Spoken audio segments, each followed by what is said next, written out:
Yes friends, हम लोग NCERT में चैप्टर 7 का रोटेशनल मोशन का जो चैप्टर पोर्शन बचा हुआ है वो पढ़ रहे हैं, बेसिकली मोमेंट ऑफ इनर्शिया और रोलिंग मोशन। तो चलिए हेडिंग दे दीजिए moment of inertia.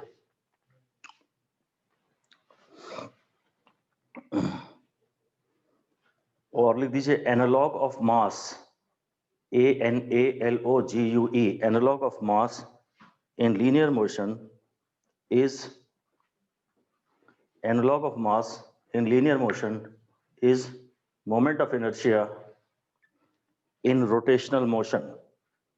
Analog of mass in linear motion is moment of inertia in rotational motion.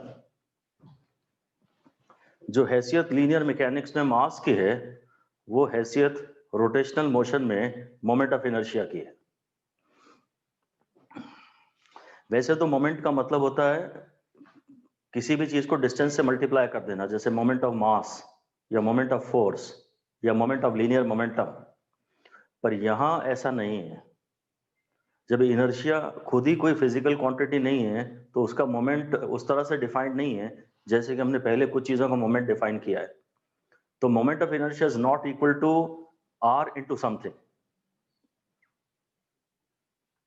ठीक है, मोमेंट ऑफ मास जो है वो आर इंटू एम था, मोमेंट ऑफ फोर्स जो था वो आर क्रॉस एफ था, मोमेंट ऑफ लीनियर मोमेंटम था आर क्रॉस पी। पर मोमेंट ऑफ इनर्शिया उस तरह से डिफाइंड नहीं है। ठीक है, एक बॉडी का जो मास होता है वो जिम्मेदार होता है बॉडी का स्टेट चेंज करने को अपोज करने में। लिख दीजिए mass of a body resists, mass of a body resists change in state of linear motion. Mass of a body resists change in state of linear motion.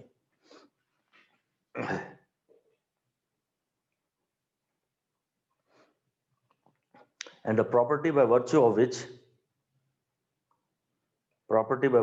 which a body opposes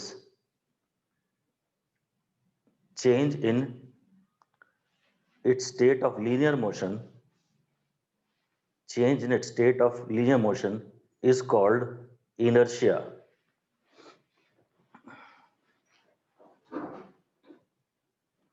Inertia is not a physical quantity.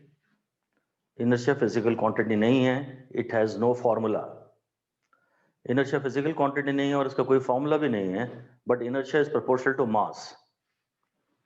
जो भारी body होती है उसका inertia ज्यादा होता है। फिर अगली लाइन में लिख दीजिए moment of inertia is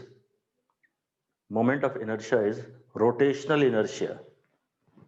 moment of inertia is rotational inertia. मतलब अगर एक पंखे की बात करें और वो रेस्ट पे है और आप चाहते हैं कि आप उसे रोटेशनल मोशन में लाएं, तो आपको उसका रोटेशनल मोशन ओवरकम करना पड़ेगा, रोटेशनल इनर्शिया ओवरकम करना पड़ेगा। लिख दीजिए if a fan is at rest,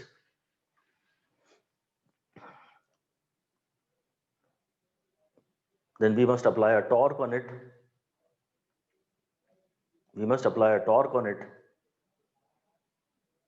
To produce angular acceleration in it,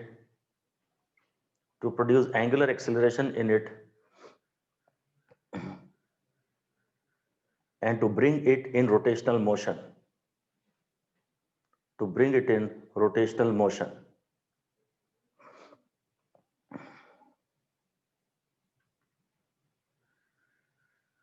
मतलब जैसे लीनियर इनर्शिया ओवरकम करने के लिए हम फोर्स लगाते हैं, ऐसे ही रोटेशनल इनर्शिया ओवरकम करने के लिए हम टॉर्क लगाते हैं। लिख दीजिए torque is to be applied to change the state of rotational motion. Torque is to be applied to change the state of rotational motion.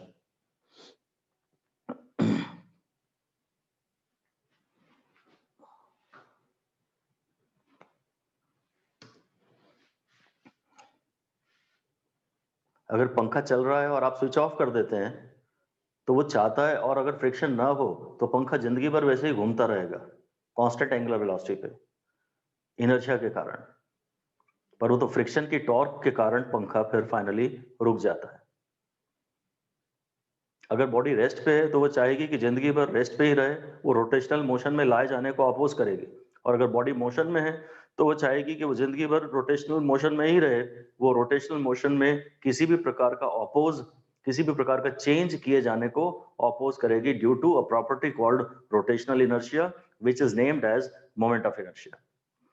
Heading दे दीजिए इसके बाद mi of a particle, mi of a single particle. अगर एक single particle है I तो उसका formula है mr स्क्वायर। मे बी ये एक्सिस ऑफ रोटेशन है, यहीं से हम, ये हमारा ओरिजिन है और ये मे बी मास m है, डिस्टेंस r पे। तो इस पार्टिकल का जो मोमेंट ऑफ इनर्शिया है वो है mr स्क्वायर। r नेगेटिव भी होगा तो भी r का स्क्वायर पॉजिटिव ही होगा। Moment of inertia is always a positive quantity. Moment of inertia is always a positive quantity. तो यहां मास को r से नहीं मल्टीप्लाई कर रहे, शायद r स्क्वायर से कर रहे हैं। Moment of inertia is always a positive quantity. मतलब ये बॉडी के मास पे नहीं डिपेंड करता, बॉडी के सेंटर से, एक्सिस ऑफ रोटेशन से डिस्टेंस पे भी डिपेंड करता है। अगर एक पत्थर को लें, धागे से बांध दें और लंगर की तरह घुमाएं,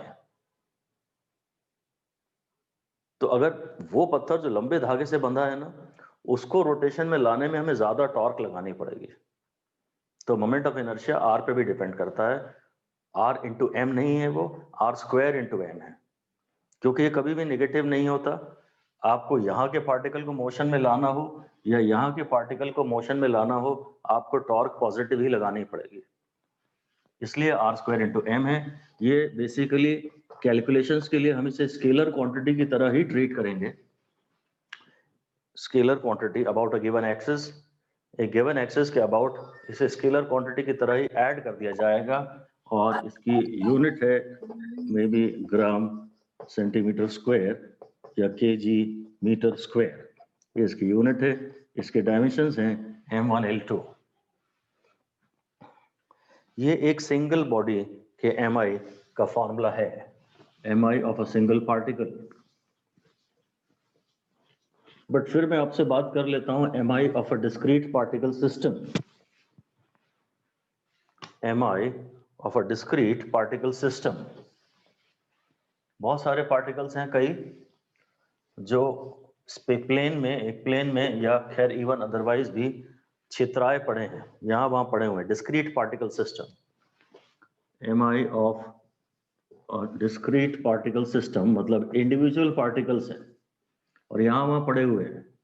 डिस्क्रीट पार्टिकल सिस्टम, तो खैर हम सबसे पहले तो एक एक्सिस डिफाइन करते ही हैं जिसके अबाउट हम एंगुलर मोशन की बात कर रहे होंगे। फिर में भी एक मास यहाँ है, एक मास यहाँ है, एक मास यहाँ है और एक मास यहाँ है और एक मास यहाँ है, कई सारे मासेस हैं।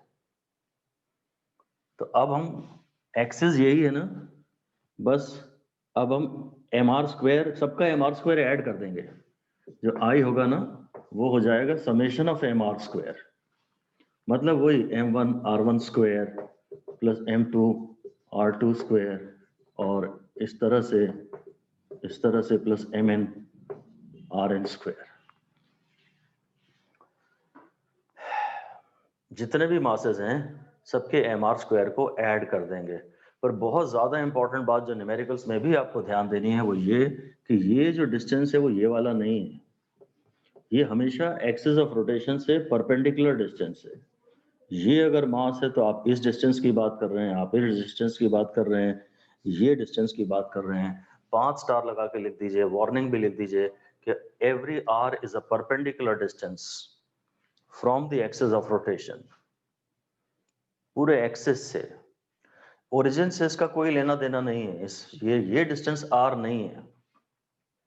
फ्रॉम द एक्सिस, पूरे एक्सिस ऑफ रोटेशन से, पूरे एक्सिस ऑफ रोटेशन से आपको सारे पार्टिकल्स के एम आर स्क्वायर को ऐड करना है। सारे पार्टिकल्स के एम आर स्क्वायर को आपको ऐड करना है। और सिंपल एडिशन है क्योंकि ये स्केलर क्वांटिटी की तरह हम इसे ट्रीट कर ही रहे हैं। ठीक है, इस पे एक सिंपल क्वेश्चन बना के आपको दिया जा सकता है कि ये एक ट्रायंगल है, ये मासेस हैं, मे बी 3 मासेस हैं और यहां से एक्सेस गुजर रहा है। ये एक्स वाई प्लेन में 3 मासेस हैं और ये जेड एक्सेस है और ये डिस्टेंस भी ए है और ये है, इक्विलेटरल ट्रायंगल है ये। पर वो एक्सेस को जरा देखिए ध्यान से,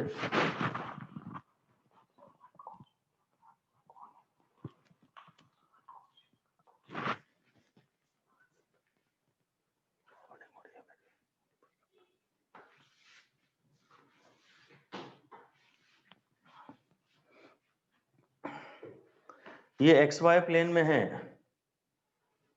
और ये जेड एक्सिस के अबाउट इस सिस्टम का एमआई निकालना है। The axis is passing through one of the masses. तो बड़ा ही इंटरेस्टिंग केस है ये इजी केस है, सिंपल केस है, प्रीवियस ईयर्स में आया हुआ है ये, कि अगर ये एक्स वाई प्लेन है और ये जेड एक्सिस है तो all lines in X Y plane are perpendicular to Z axis. इसका तो m इंटू 0 स्क्वायर हो गया ये, plus m into A square plus m into A square, ये इसका आंसर आएगा। ये डिस्टेंस परपेंडिकुलर डिस्टेंस है और ये डिस्टेंस भी परपेंडिकुलर डिस्टेंस है, 2ma स्क्वायर इसका आंसर आ जाएगा। ये लाइन लिख दीजिए, all lines in X Y plane are perpendicular to Z axis. All lines in xy plane are perpendicular to z axis। इसलिए ये डिस्टेंस परपेंडिकुलर डिस्टेंस ही है। ये अगर एक्सिस है, ये अगर एक्सिस है तो एक ये लाइन है जो जिसका कि डिस्टेंस मैं a ले रहा हूं और एक ये लाइन है, तो ये दोनों तो परपेंडिकुलर ही है ना z एक्सिस के, ये सब परपेंडिकुलर है z एक्सिस के। All lines in xy plane are perpendicular to z axis। Axis से परपेंडिकुलर डिस्टेंस चाहिए, ये तो थोड़ा सा दिक्कत का काम है। आपको हमेशा इस चैप्टर में परपेंडिकुलर डिस्टेंस निकालने में दिमाग लगाना पड़ेगा। पूरे चैप्टर में जो डिस्टेंस होता है वो परपेंडिकुलर डिस्टेंस होता है, वो शॉर्टेस्ट डिस्टेंस होता है एक्सिस से। ये काफी इंपॉर्टेंट बात है, इसी पे कोई बहुत सिंपल न्यूमेरिकल पेपर में आने की संभावना है। खैर आगे लिख दीजिए, I is independent of omega. जो मोमेंट ऑफ इनर्शिया है वो ओमेगा पे डिपेंड नहीं करता, it depends on total mass, it depends on total mass and the way in which different parts of the body are distributed at different distances from the axis।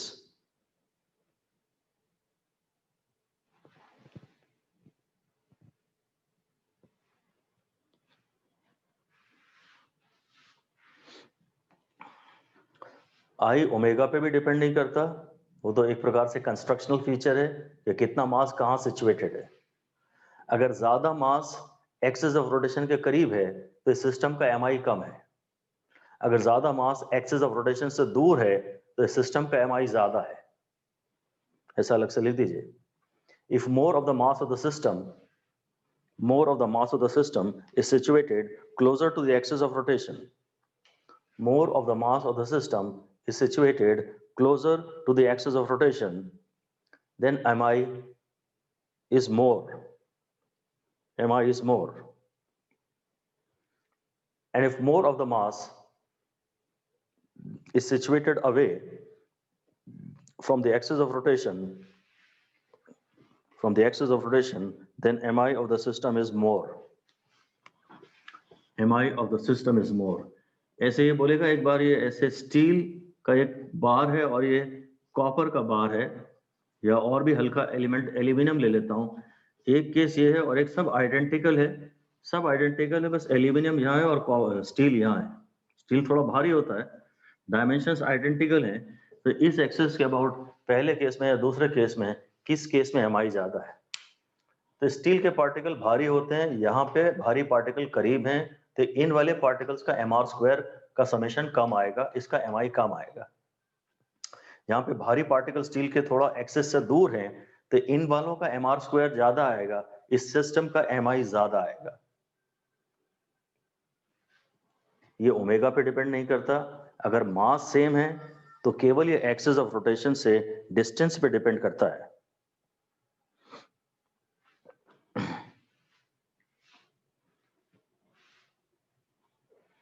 इस case में mi कम है क्योंकि भारी particle का r कम है। इस case में mi ज्यादा है क्योंकि भारी पार्टिकल्स के जो mr स्क्वायर हैं वो अब ज्यादा है, उनका r ज्यादा है। और खैर बॉडी में यही की यही रखता हूँ, एक कभी एक्सेस अगर ये ले लेता हूँ तो अब mr स्क्वायर अलग आ जाएगा। अब मैं कुछ यहाँ के पार्टिकल्स का mr स्क्वायर नापूंगा और यहाँ का mr स्क्वायर नाप के सबका ऐड कर दूंगा। अभी ये एक्सेस ले लूंगा तो मास का डिस्ट्रीब्यूशन चेंज हो जाएगा,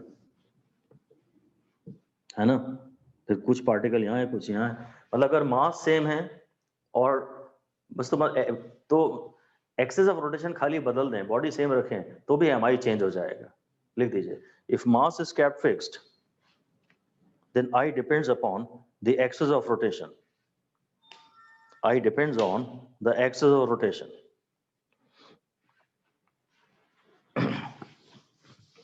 मास सेम है तो I एक्सिस ऑफ रोटेशन पे डिपेंड करता है।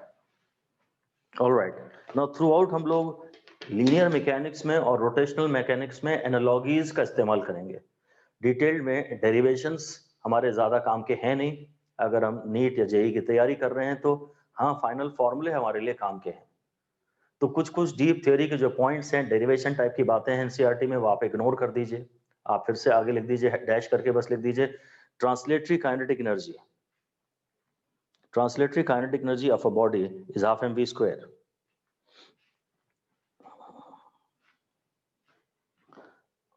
Translatory kinetic energy of a body is half mv square, and rotational kinetic energy of a body is half I omega square. Ke translation is equal to half mv square. अब अगर आप rotational kinetic energy चाह रहे हैं तो हो जाएगा half I omega square. m की जगह i ले लूंगा और v की जगह ओमेगा ले लूंगा, रोटेशनल मैकेनिक्स के टर्म्स हैं। इसे हमको डिराइव करने की कोई जरूरत नहीं है।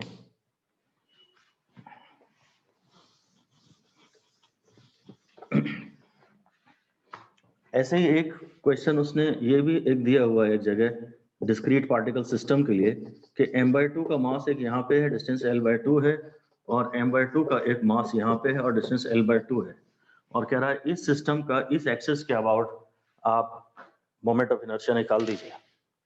तो इस पार्टिकल का mr स्क्वायर ये नेगेटिव में है और वो पॉजिटिव में है, पर कोई फर्क नहीं पड़ता क्योंकि r नेगेटिव भी हो तो भी r का स्क्वायर तो पॉजिटिव ही आएगा। बस इस एक्सिस से इसका परपेंडिकुलर डिस्टेंस ले लेते हैं, ये डिस्टेंस परपेंडिकुलर होना चाहिए, बस ये देखना जरूरी है। ये एक्सिस है और ये डिस्टेंस है, ये परपेंडिकुलर डिस्टेंस होना जरूरी है, और बस समेशन ऑफ mr स्क्वायर कर दीजिए आप, समेशन ऑफ mr स्क्वायर कर दीजिए। तो ये आ जाएगा ml स्क्वायर बाय 4। सारे पार्टिकल्स का समेशन ऑफ mr स्क्वायर कर दीजिए। स्केलर क्वांटिटीज में हमें कभी कोई ज्यादा प्रॉब्लम आती नहीं, वेक्टर क्वांटिटीज में थोड़ी दिक्कत ज्यादा आती है, स्केलर्स में कभी कोई प्रॉब्लम नहीं आती। तो mi अगर कभी किसी चीज का निकालने को देते हैं तो ये इसेंशियली बहुत आसान ही रहेगा, और एडवांस क्वेश्चंस तो करने ही नहीं है, जरा भी नहीं करने आपको, एडवांस क्वेश्चन जरा से भी नहीं करने। अब आप हेडिंग दे सकते हैं mi of a rigid body. अभी इसके पहले तो मैंने डिस्क्रीट पार्टिकल सिस्टम की बात की थी, अभी मैं एक रिजिड बॉडी की बात कर रहा हूँ। इसका मेरे को mi निकालना है, मे बी इस एक्सिस के अबाउट।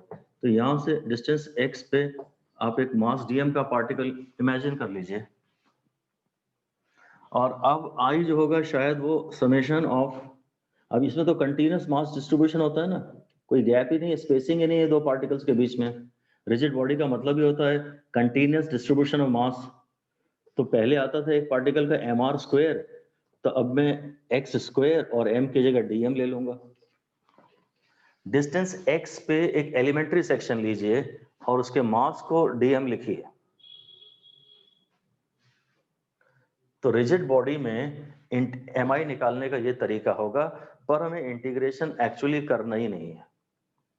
ये सिंबॉलिकली मैंने बता दिया, इसेंशियली एनसीईआरटी में तो दिया भी नहीं है ये, और सेंटर ऑफ मास में पढ़ा था, जैसे हमने integration of x DM upon integration of DM, वैसे ही कर लिया हमने कि सारे पार्टिकल्स का समेशन कर रहे हो तो ठीक है, वही अब समेशन की जगह मैं उसको फिर ये एक्चुअली मतलब डी आई को मैं लिख सकता हूँ x² dm, और आई को फिर मैं लिख सकता हूँ इंटीग्रेशन ऑफ x² dm।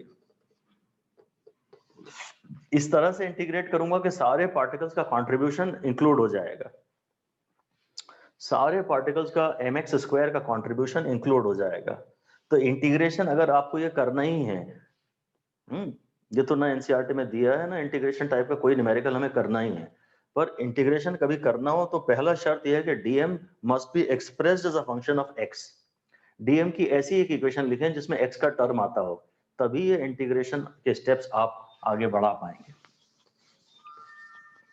इसमें मैं आपको डिस्कस कर सकता हूं, हेडिंग दे दीजिए mi ऑफ अ रिंग। एक एग्जांपल छोटा सा शॉर्ट में हम डिस्कस कर लेते हैं mi ऑफ अ रिंग।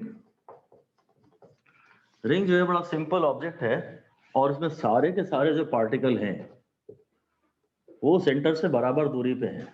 ये रिंग के पार्टिकल्स हैं। आप यहाँ एक एलिमेंट्री सेक्शन इमेजिन करिए और इसका मास dm लीजिए और इसका डिस्टेंस r है।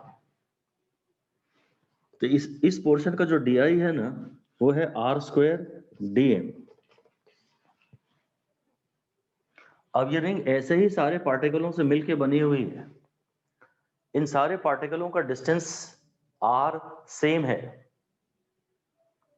इन सारे पार्टिकलों का डिस्टेंस r सेंटर से सेम है। मुझे सबसे पहले तो ये जरूर बताना चाहिए कि मैं किस एक्सेस की बात कर रहा हूँ। ये एक लाइन लिख दीजिए, वार्निंग लिख दीजिए कि carefully identify and recheck, carefully identify and recheck the axis about which mi is to be determined। सबसे पहली शर्त यह है, जैसे सेंटर ऑफ मास में ओरिजिन डिफाइन होना बड़ा जरूरी था, एक्स वाई एक्सेस डिफाइन होने बड़े जरूरी थे, ऐसे यहाँ पे एक्सेस डिफाइन होना जरूरी है कि किसके रिस्पेक्ट में आप सेंटर ऑफ मास जानना चाह रहे हैं। तो हम लोग ये रिंग को ऐसे डायग्राम से इंडिकेट कर देते हैं, और हम इसकी बात कर रहे हैं, इसे हम जेड एक्सेस कहते हैं या सेंट्रल एक्सेस कहते हैं, या इवन इसे नेचुरल एक्सेस कहा जाता है। ये passing through CG and perpendicular to plane. जब हम कुछ भी नहीं बताते तो हमारा नॉर्मली यही मतलब होता है, passing through CG and perpendicular to plane. इस एक्सिस की मैं बात कर रहा हूं, इसके अबाउट में रिंग के वेरियस एलिमेंट्स का mi निकालना चाह रहा हूं। तो ये एक्सिस है, ये एक्सिस है, और रिंग का एक मॉलिक्यूल मैंने ले लिया यहाँ पे एक मॉलिक्यूल ले लिया मैंने, इसका डिस्टेंस यहाँ r है, उसका मास dm है, तो इसका हो गया dm इंटू r²। अब यहाँ तो सारे जितने भी पार्टिकल हैं सबका डिस्टेंस सेम है ना।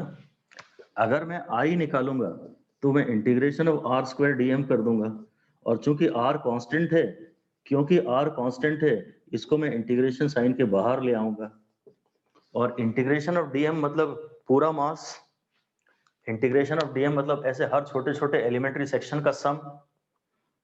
अलग से लिख दीजिए, integration of dm means the total mass of the system.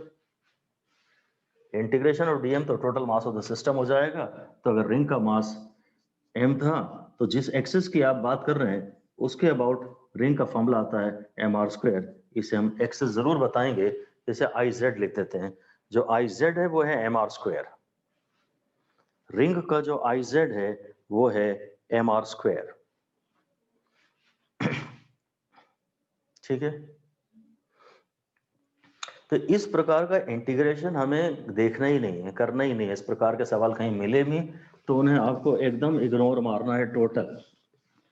Discrete particle system का मास mi summation of mr square से, वो उसके सवाल तो आप फिर भी कुछ कर लीजिएगा, पर रिजिड बॉडी के आपको mi के केसेस नहीं करने हैं।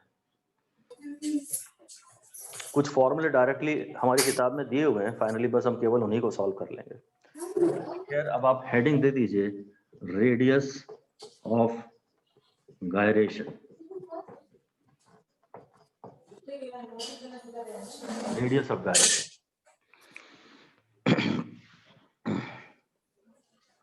Gyration is a term associated with rotation.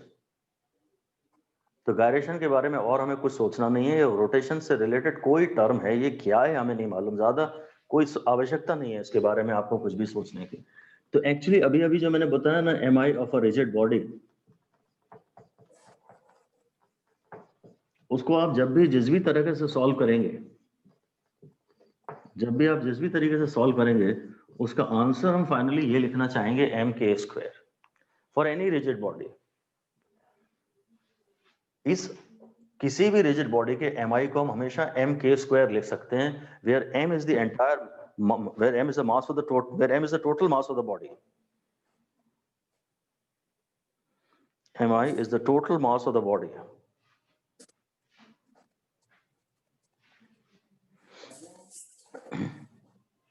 And k is called the radius of gyration. K is called the radius of gyration.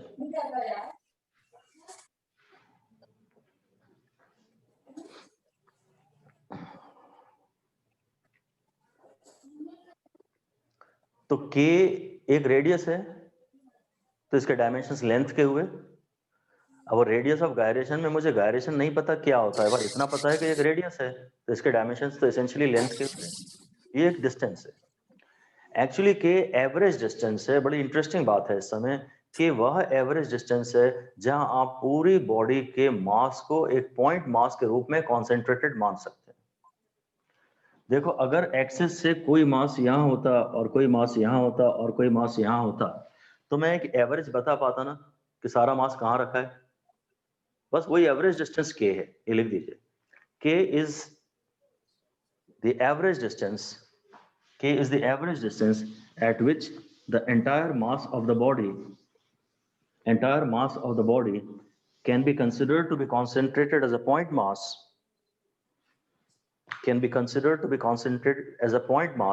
for same moment of inertia.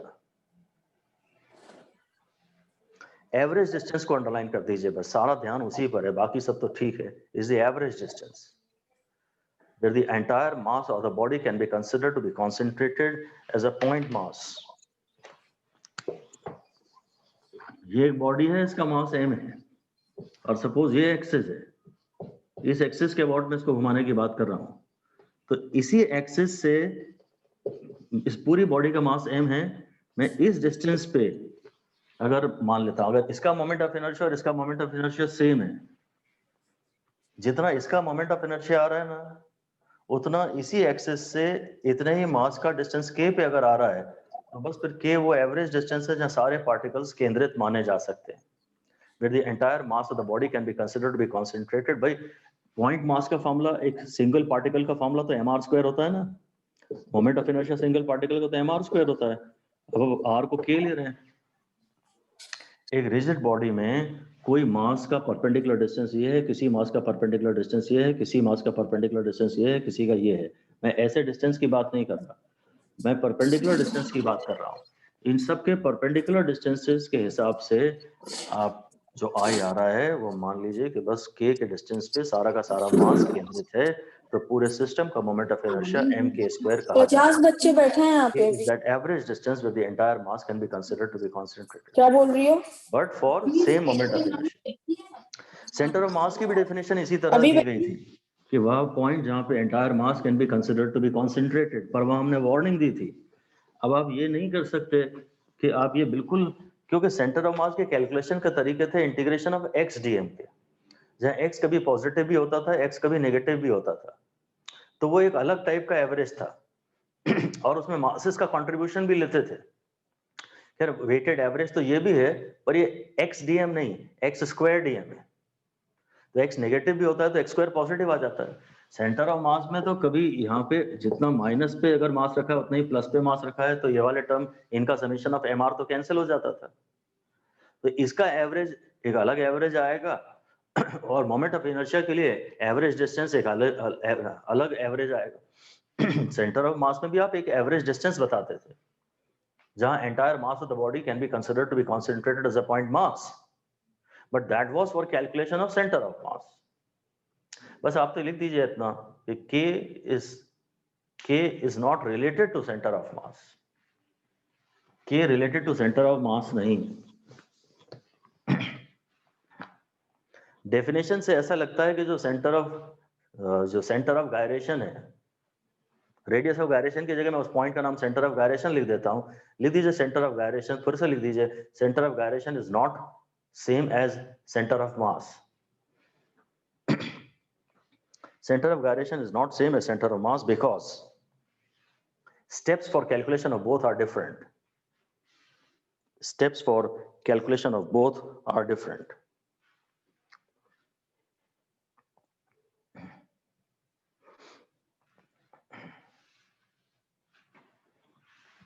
ठीक है भाई, एक था इंटीग्रेशन ऑफ एक्स डीएम और एक है integration of x square DM. तो calculation के स्टेप तो डिफरेंट हो ही गए। ये स्क्वायरों का मीन हो गया एक प्रकार से। लिख दीजिए k is mean of squares, k is mean of squares, while center of mass is mean of x to the power 1। स्क्वायरों का मीन एक अलग ही मीन होता है, आरएमएस कहते हैं अगर आप उसे जानते हैं तो। k जो है आरएमएस वाला एवरेज है, ये ऑर्डिनरी वाला एवरेज है। हीट में तो आप पढ़ते ही आरएमएस वेलोसिटी अलग पढ़ते हैं और ऑर्डिनरी एवरेज मॉलिक्यूल्स की वेलोसिटी अलग पढ़ते हैं। वैसे ही कुछ फर्क है इनमें जिन्हें हमें ज्यादा जानने की आवश्यकता नहीं है। बस k भी एक प्रकार का एवरेज डिस्टेंस है जहां entire mass can be considered to be concentrated, परंतु ये सब अपने अपने चैप्टर के पॉइंट मास हैं। अब अगर आप ग्रेविटी के चैप्टर में जाते हैं तो आप न तो ये मान सकते हैं कि सारा मास अपने अपने सेंटर ऑफ मास पे सिचुएटेड है, न ये मान सकते हैं कि सारा मास अपने अपने सेंटर ऑफ गायरेशन पे। एक को सेंटर ऑफ ग्रेविटी कह दिया तो अब इसका नाम सेंटर ऑफ गायरेशन रखेंगे। ठीक है, ऑलराइट, ये नाम सेम नहीं है। अब आप ये लिख दीजिए k square by r square for a body, k square by r square for a ring ही ले लेते हैं। चलिए, रिंग के लिए I का फॉर्मूला अभी mr स्क्वायर भी आया है और इन जनरल वो mk स्क्वायर भी होता है, ये कैंसिल हो जाएगा तो k square by r square आ जाएगा 1 या k आ जाएगा r। एक्चुअली आगे जो न्यूमेरिकल्स आएंगे उनमें हमको हर बॉडी का k square by r square निकालना रहेगा, वो सबसे इंपॉर्टेंट पार्ट रहेगा इस चैप्टर का। तो k square by r square निकालने के लिए तुम जिस बॉडी की बात कर रहे हो ना, उसके mi का जो बेसिक फॉर्मूला आ रहा होगा ना, उस फंडामेंटल फॉर्मूले को तुम mk स्क्वायर से इक्वेट कर देना और तुम उससे k square by r square निकाल लेना। लिख दीजिए, 4 स्टेप दे दीजिए और लिख दीजिए to calculate k square by r square of a body, to calculate k square by r square of a body. अगर एक्सेस बहुत ढंग से डिफाइंड नहीं है तो फिर ये बेसिक केस ही होगा। लिख दीजिए equate the formula, equate the most basic formula, equate the most basic formula of mi of this body, equate the most basic formula of mi of this body to mk square, equate the most basic formula of mi of this body to mk square, cancel m and thus obtain k square by r square। मैं k की और r में एक relation obtain करने में interested ज्यादा नहीं हूं, मैं ज्यादा इंटरेस्टेड तो आगे आने वाले न्यूमेरिकल्स को दिमाग में रखते हुए k square by r square में हूं। रिंग के लिए k square by r square maximum आता है। खैर कभी कभी ये डिफरेंट भी हो जाता है। हाँ, नेचुरल एक्सेस की अबाउट बात करें, लिख दीजिए if we calculate k square by r square of different bodies about their natural axes only, उनके नेचुरल एक्सेस के लिए ही निकालते हैं।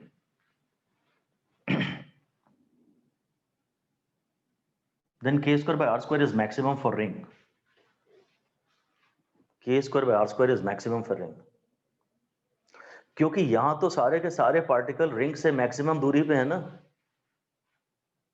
जो एक्सिस है सारे ही पार्टिकल उससे डिस्टेंस r पे तो सिचुएटेड है। ये अगर एक्सिस जा रहा है बोर्ड के अंदर तो सारे ही पार्टिकल तो यहाँ से मैक्सिमम डिस्टेंस पे हैं। अगर कुछ पार्टिकल यहाँ भी होते, कुछ यहाँ भी होते, कुछ यहाँ भी होते तो एवरेज डिस्टेंस कुछ यहाँ आता। यहाँ तो सबके क्लास में 100 मार्क्स है, 100 में से यहाँ तो सारे पार्टिकल एक्सिस से मैक्सिमम दूरी पे हैं, तो इसलिए k square by r square इसका मैक्सिमम आ रहा है। भैया एवरेज डिस्टेंस r के बराबर आ रहा है ना, लिख दीजिए यार average distance is equal to r। Ring के केस में जो एवरेज डिस्टेंस है वो r के बराबर है।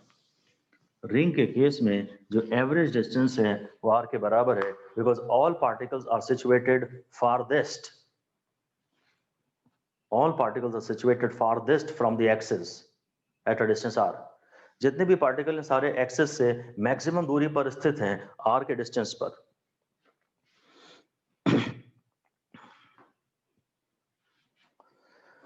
अब ये फॉर्मूले में आप देख रहे हैं तो हम रिंग का रेडियस कुछ भी और रिंग का मास कुछ भी हो, रिंग अगर है बस रिंग है, तो चाहे ऐसी रिंग है, चाहे ऐसी रिंग है, चाहे गोल्ड की रिंग है, चाहे प्लेटिनम की रिंग है, चाहे डायमंड की रिंग है, किसी भी रिंग के लिए k square by r square 1 ही आएगा। लिख दीजिए कि k square by r square depends only on the shape of the body, shape of the body, that is distribution of mass about the axis of rotation, distribution of mass about the axis of rotation. It does not depend upon radius or mass of the body. It does not depend upon radius or mass of the body. मैं k square by r square की बात कर रहा हूं। Important point है ये। Theory के कुछ पॉइंट पके पकाए नंबर आपको दे सकते हैं, उनमें से ये एक पॉइंट है। k square by r square की बात कर रहा हूं, फिर से लिख दीजिए k square by r square for all rings is same. सभी रिंग्स का k square by r square same है। हाँ, k की बात अगर करें तो फिर एक अलग बात है। अगर k की बात करें तो अलग बात है, और mi की बात करें तो अलग बात है। अगली लाइन में लिख दीजिए factors on which k depends. वो k square by r square मांग रहा है कि k मांग रहा है कि i मांग रहा है, आप ध्यान से देख लेना। Factors on which k depends, number 1 shape, number 2 geometry,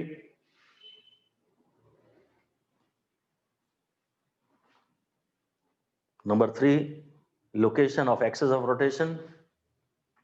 k इन सब चीजों पर डिपेंड करता है, location of axis of rotation. Number 3 next distribution of mass about the axis of rotation. वो तो उसी में इंक्लूड हो गया वैसे तो, पर अलग लिख लेते हैं। Distribution mass about the axis of rotation, और साफ साफ लिख दीजिए k does not depend on मास और ओमेगा। k मास पे या ओमेगा पे डिपेंड नहीं करता, मास पे या ओमेगा पे डिपेंड नहीं करता। फिर अगली लाइन में लिख दीजिए, हेडिंग दे दीजिए factors on which mi depend. Way factors जिस पे किसी बॉडी का मोमेंट ऑफ इनर्शिया डिपेंड करता है। तो मोमेंट ऑफ इनर्शिया मास पे डिपेंड करता है। Number 1 mi mass of the body, number 2 shape, ring है कि डिस्क है, नंबर 3 साइज, तो उसका रेडियस कम है कि ज्यादा है, number 4 distribution of mass about the axis of rotation, distribution of mass about the axis of rotation,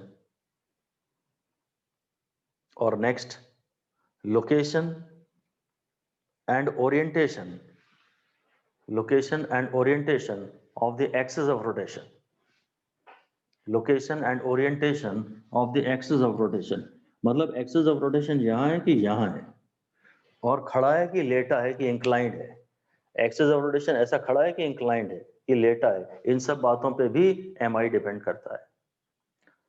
तो ध्यान से ये देखना पड़ेगा कि वो k के बारे में पूछ रहा है कि k square by r square के बारे में पूछ रहा है कि mi के बारे में पूछ रहा है, और mi भी फिर से लिख लीजिए, mi does not depend on omega.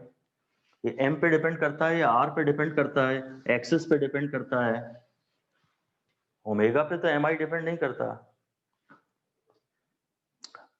हाँ, अगर रोटेशनल काइनेटिक एनर्जी की बात करता, चलिए हेडिंग दे दीजिए, factors on which rotational kinetic energy depend.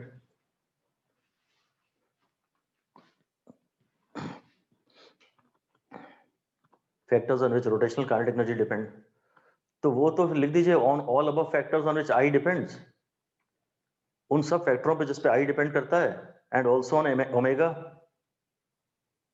Half I omega square इसका फॉर्मूला है।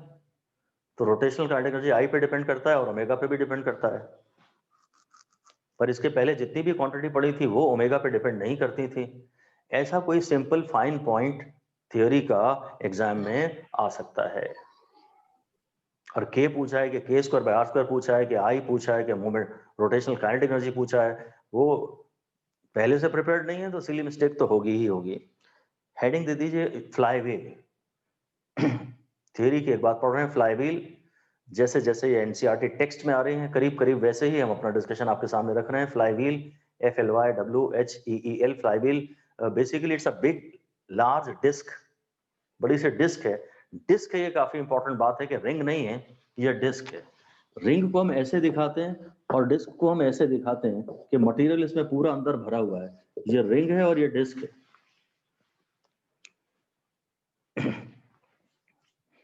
तो स्टीम इंजन वगैरह के जमाने में यूज होती थी। बेसिकली इसका मोमेंट ऑफ इनर्शिया लार्ज, मास ज्यादा है तो मोमेंट ऑफ इनर्शिया लार्ज है। लिख दीजिए due to large moment of inertia, due to large moment of inertia it resists sudden change in rotational speed। Rotational inertia इसका ज्यादा है ना, तो रोटेशनल स्पीड में सडन चेंज को ये अपोज करती है। इसका रोटेशनल इनर्शिया ज्यादा है तो रोटेशनल स्पीड में सडन चेंज को ये अपोज करती है, एंड देयरफॉर एब्जॉर्ब्स जर्क्स, झटके ही एब्जॉर्ब कर लेता है। फ्लाईव्हील की वजह से इंजन में झटके नहीं लगते आपको। बस चलिए फिर आर्टिकल 7.10 की बात कर रहे हैं। Article 7.10, theorem of perpendicular axis. This is valid only for a lamina, 2D object, not valid for cylinder या sphere। जो 3D ऑब्जेक्ट्स हैं जिनमें x, y, z हर डायरेक्शन में कुछ कुछ पार्टिकल स्थित हैं, उनमें ये परपेंडिकुलर एक्सिस का थ्योरम हम नहीं लगाते हैं। जो पतले ऑब्जेक्ट हैं पन्ने जैसे, जो एक प्लेन में लाया करते हैं, प्लेन और लैमिना, बस उसमें ये थ्योरम ऑफ परपेंडिकुलर एक्सिस लगाई जाती है। वो ये कह रहा है, मान लीजिए ये x एक्सिस है, ये y एक्सिस है, और सपोज ये z एक्सिस है, तो जो आई जेड है वो आई एक्स प्लस आई वाई है। जेड को हम हमेशा ऐसा इसका पेट काट देते हैं ताकि टू से कंफ्यूजन ना हो। I Z is equal to I X plus I Y. जो आई जेड है वो है I X plus I Y.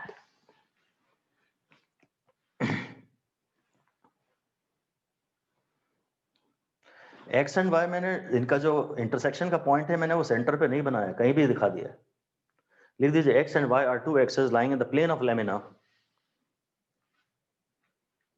X and Y are two axes lying in the plane of lamina, and Z is an axis perpendicular to the plane of lamina, perpendicular to the plane of lamina and passing through, perpendicular to the plane of lamina and passing through the point of intersection of X and Y, passing through the point of intersection of X and Y। Simple scalars की तरह add हो रही है ये।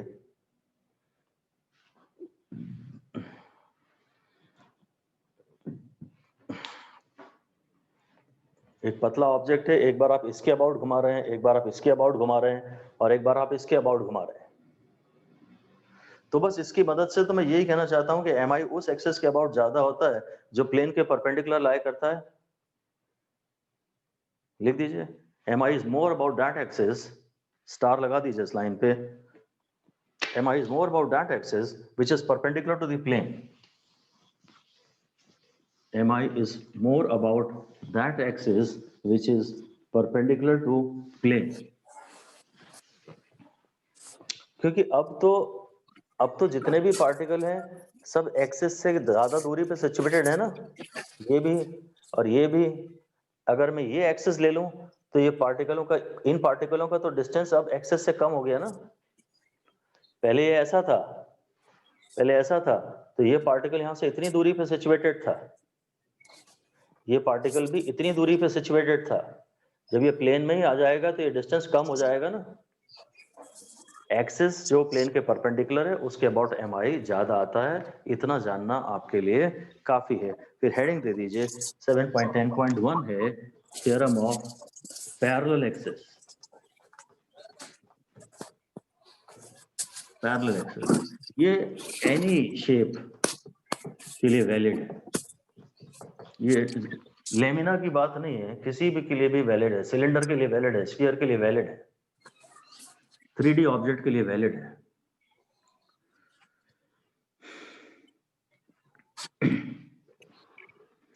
अब ये है तो थोड़ी इंटरेस्टिंग, इसका ये कहना है कि आपको इस एक्सिस के अबाउट mi चाहिए इस बॉडी का। सपोज वो बॉडी ऐसी है, यहाँ पे हमने इसमें से कितना पोर्शन ये निकाला हुआ है, कैविटी निकाली हुई है। सपोज ये ऐसी बॉडी है, इसमें से कुछ पोर्शंस का स्कूप करके बाहर निकाला हुआ है, मुझे इस एक्सिस के अबाउट mi चाहिए, ये आई डैश है, इस बॉडी का इस एक्सिस के अबाउट mi चाहिए। बना दीजिए diagram.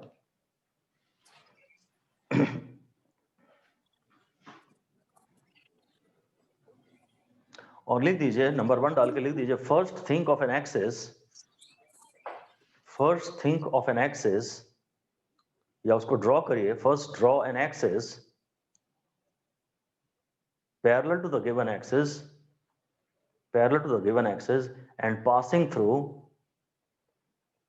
Through COM, centre of mass, passing through comb of the body whose mi is to be determined, passing through comb of the body whose mi is to be determined। मुझे इस body का mi determine करना है इस axis के about. तो पहले मैं एक ऐसे एक्सिस की कल्पना करूं जिसके सेंटर ऑफ मास से गुजरता हो। अब ये इसका सेंटर ऑफ मास कहीं यहां लाया करेगा, ज्योमेट्रिकल सेंटर पे लाया नहीं करेगा, जहां भी इसका कॉम है, जहां भी इसका कॉम है, ये अगर ये पूरी बॉडी होती तो सीजी यहां होती, तब मैं शायद इसकी बात करता। पर जैसी भी बॉडी है उसका जहां भी कॉम है, सेंटर ऑफ मास, अब उस एक्सिस को आप ड्रॉ कर लीजिए, इस एक्सिस को ड्रॉ कर लीजिए और इसको आई कॉम कह दीजिए। एक ऐसे एक्सिस की कल्पना करें जो इस बॉडी के कॉम से गुजरता हो और इस एक्सिस के पैरेलल हो। Number 2, if possible name this axis through the com, name this axis through the comb, if possible name this axis bracket में through the comb।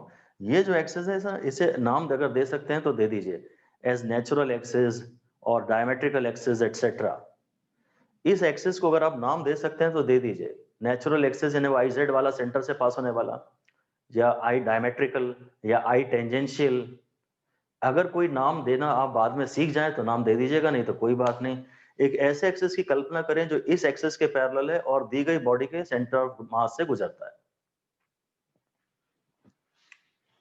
और अगर मैंने पूरी सिमेट्रिकल बॉडी ली होती तो वो यहां से गुजरता, मैंने थोड़ी सी ऐसी बॉडी ले ली जिसमें कुछ मास मिसिंग है और कॉम तो हैवियर वाले पोर्शन की तरफ लाया करता है। अब आपको इसका ये जो मास बचा हुआ है इसका मास है m, और इन दोनों एक्सिस के बीच में जो परपेंडिकुलर डिस्टेंस है वो a है। फिर एक बार ये प्रॉब्लम आ जाएगी।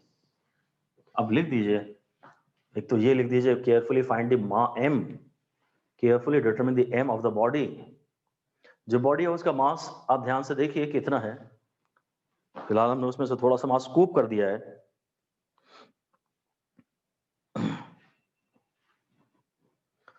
तो m is the total mass of the remaining body, अगर कुछ मास रिमूव कर दिया है तो रिमेनिंग बॉडी, वरना गिवन बॉडी, जो भी बॉडी है m उसका टोटल मास है, टोटल मास है। ऐसा नहीं कि इधर का मास है या इधर का मास है, टोटल मास है। And a is the perpendicular distance. a फिर से इंपॉर्टेंट है, a तकलीफ देता है न्यूमेरिकलों में। तो फिर जो i डैश आता है ना, वो आता है i COM plus M A square. i dash आता है i COM plus M A square. एक ऐसे एक्सिस की कल्पना करें जो इसके पैरेलल है और इसके सेंटर ऑफ मास या सीजी से गुजरता है, और बस फिर परपेंडिकुलर डिस्टेंस निकाल लें। इसके अबाउट आई आपको निकालते आना चाहिए। पहले तो आपको ये पता हो, एक तो ये भी पता हो और एक ए पता हो, और पूरी बॉडी का मास पता हो। 3 चीजें आपको पता हो। मास तो उसने दिया ही होगा, मास में ज्यादा दिमाग नहीं लगाना, पूरी बॉडी का मास लेना है, और इसमें शायद आपको दिमाग ना लगाना पड़े। ए में दिक्कत आ सकती है परपेंडिकुलर डिस्टेंस, और आई कॉम भी, आई कॉम कौन सा आई लेना है, हाँ वो भी इंपॉर्टेंट होता है। उसमें भी सिली मिस्टेक की काफी पॉसिबिलिटी है कि आई ही कहीं आप बेसिक आई ही आप कहीं गलत ना ले लें। All right.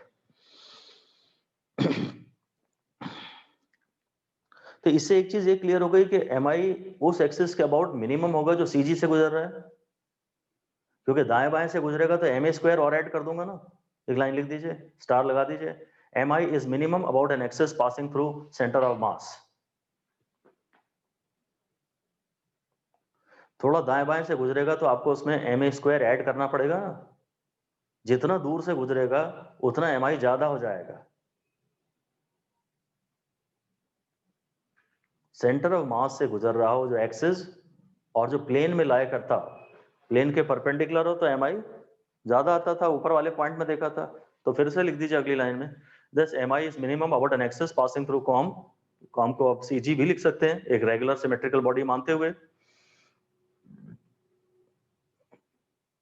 सीजी ना ही लिखें, कॉम ही लिखें तो बेहतर है। M I is minimum about an axis passing through COM and lying in the plane of the body. अगर ये 2D बॉडी है तो, 2 डायमेंशनल बॉडी है तो लाइंग इन द प्लेन, उसके अबाउट मिनिमम होता है। तो ये कुछ क्वेश्चंस को सोचने में आपकी ये मदद तो कर ही सकता है। अब इन थ्योरम्स की मदद से हम वेरियस कुछ ऑब्जेक्ट्स के, बस हेडिंग दे दीजिए M I of some objects.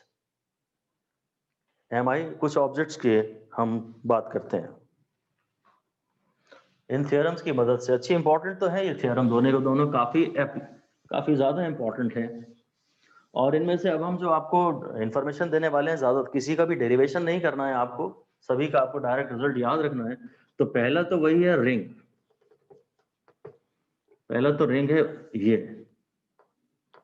इसको मैं अगर सामने से देख रहा हूं तो मैं ऐसी पूरी रिंग बनाता हूं, पर अगर मैं ऐसे देख रहा हूं तो मेरे को तो ये एक रिंग एक लाइन की जैसी दिख रही है बस। तो हल्का सा टिल्टेड बना देता हूं ताकि ये मुझे ऐसी पूरी दिख जाए। या तो आपको पूरी रिंग साक्षात पूरी दिख रही है, या आप सामने से इसको खाली एज दिख रही है, पर रिंग है, ये एहसास दिलाने के लिए हम इसको थोड़ा सा टिल्टेड बना देते हैं। तो ये वो एक्सिस है जिसे हम नेचुरल एक्सिस कहते हैं और आई जेड कहते हैं। तो आई जेड तो मुझे पता ही है, पहला रिंग में जो पहला है, फर्स्ट केस है रिंग में, वो आई जेड है और वो एम आर स्क्वायर है, क्योंकि रिंग के सारे पार्टिकल एक्सिस से डिस्टेंस आर पर सिचुएटेड है। इसके बाद मैं देखता हूं, रिंग की ही बात कर रहा हूं, बट मैं बोल रहा हूं about a diametrical axis. Diametrical axis obviously in the plane.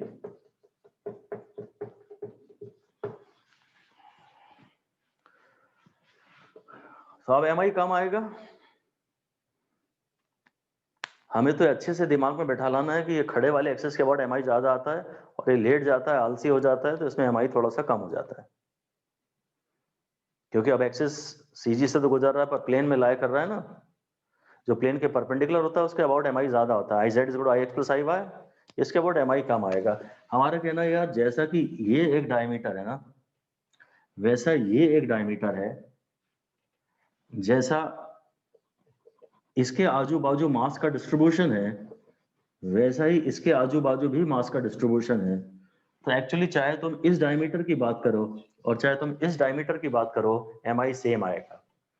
और हम ये भी समझ रहे हैं कि यार ये id मतलब basically ix plus iy iz होता है। मैं थियरम ऑफ परपेंडिकुलर एक्सेस लगा रहा हूँ, तो ये id plus id is equal to iz हो जाएगा, जो कि mr स्क्वायर हो जाएगा। तो 2i dia is equal to mr square, इसलिए i dia is equal to mr square by 2। i dia is equal to mr square by 2। Ring में जो बेसिक फॉर्मूला है इस एक्सेस के अबाउट वो है mr स्क्वायर। और अगर मुझे डायमीटर के अबाउट चाहिए तो मेरा कहना है जैसा इस डायमीटर के अबाउट मास का डिस्ट्रीब्यूशन है, वैसा ही इस डायमीटर के अबाउट भी मास का डिस्ट्रीब्यूशन है। तो इन दोनों के अबाउट mi आएगा सेम, और ये दोनों प्लेन में लाई कर रहे हैं। अगर ये y एक्सेस है तो x एक्सेस है, और ix प्लस iy को iz कहूंगा। ix को भी लिख दिया i डाया, iy को भी लिख दिया i डाया, तो 2i dia is equal to mr square. तो i dia is equal to half mr square. आपको पहली बात दिमाग में बैठानी है कि जब तुम लेट गए ना तो इनर्शिया तुम्हारा कम हो गया। उल्टा होता है, नॉर्मली अपन लेटते हैं तो अपने अंदर आलस ज्यादा आ जाता है और फिर उठने का मन नहीं करता, पर रोटेशनल इनर्शिया चलो कम हो गया। अगर लेट गए तो मोमेंट ऑफ इनर्शिया कम हो गया, लेटे हुए एक्सेस के अबाउट mi आधा आ जाता है। iz है mr स्क्वायर और i डाया है हाफ mr स्क्वायर। जब एक्सेस लेटा हुआ एक्सेस है तो mi आधा हो गया है, लेटते ही साथ mi आधा हो जाता है, लेटते ही साथ mi आधा हो जाता है। इसी में रिंग में हम लिख सकते हैं एक और थर्ड केस लिख सकते हैं रिंग में, about a tangential axis perpendicular to plane. अब इसमें दोनों लफड़े हो गए। एक तो एक्सिस लेटा हुआ नहीं है, खड़ा हुआ एक्सेस है, और दूसरे थोड़ा सेंटर से ज्यादा दूरी पे है। टेंजेंशियल एक्सेस है यानी वो यहां से गुजर रहा है, सेंटर से नहीं गुजर रहा, और वो परपेंडिकुलर टू प्लेन है, ऐसा लेटा हुआ नहीं है प्लेन में। दोनों ही कारणों से लगता है इसका mi काफी ज्यादा आने वाला है। खैर हम दिमाग नहीं लगा रहे, हम इसके पैरेलल एक ऐसे एक्सेस की कल्पना करेंगे जो सीजी से गुजरता है। हमें ये आई डैश निकालना है, आई टेंजेंशियल निकालना है। ये परपेंडिकुलर डिस्टेंस तो r है ही, इस पूरी रिंग का मास m है, और ये बेसिकली आई सीजी है या आई कॉम है। तो I tangential is equal to I com plus M R square. पर ये आई कॉम का नाम देना है कि ये आई जेड है कि आई डी है। तो क्योंकि ये परपेंडिकुलर टू प्लेन है तो इसके पैरेलल जो एक्सेस होगा वो भी परपेंडिकुलर टू प्लेन होगा, इसलिए वो आई जेड है। ये हमें ध्यान से देना है कि ये आई जेड है प्लस एम आर स्क्वायर है। आई जेड आया था एम आर स्क्वायर खुद, तो M R square plus M R square, इसलिए इसका आंसर आ गया 2mr स्क्वायर। रिंग का एम आई, एक तो तुम थोड़ा दूर भी चले गए तो एम आई ज्यादा आ जाएगा, यहां से एम आई कम आता है, दूर चले गए तो ज्यादा आ जाएगा, ऊपर से तुम खड़े हुए हो तो और ज्यादा आएगा, लेटे हुए तो कम आता।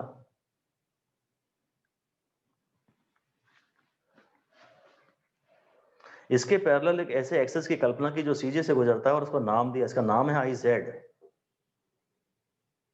जब ये परपेंडिकुलर है तो इसके पैरेलल जो एक्सेस होगा सीजी से जो गुजरेगा वो भी तो प्लेन के परपेंडिकुलर होगा ना, ये प्लेन के परपेंडिकुलर है, तो इसके पैरेलल जो एक्सेस होगा जो सीजी से गुजरेगा वो भी तो प्लेन के परपेंडिकुलर होगा। और इसी में मैं चौथा कह रहा हूं about a tangential axis in the plane, है तो टेंजेंशियल रिंग की बात कर रहा हूं मैं, रिंग की ही बात कर रहा हूं, और वो प्लेन में ही लाई कर रहा है। Tangential axis in the plane, ये एक्सेस है, जैसे कि ये रिंग है और ये एक्सेस है, ये मुझे आई डैश निकालना है। इसके पैरेलल एक ऐसे एक्सेस की कल्पना करूंगा जो इसके पैरेलल है और सीजी से गुजरता है, और हो सकेगा तो इसको नाम दूंगा, और ये है डायमेट्रिकल एक्सेस, और ये परपेंडिकुलर डिस्टेंस तो आर ही है। तो जिस आई डैश की आप बात कर रहे हैं वो है I diameter plus M R square. I dia है हाफ एम आर स्क्वायर, लेटा दिया था ना इसको, तो half M R square plus M R square, हो गया 3/2 एम आर स्क्वायर।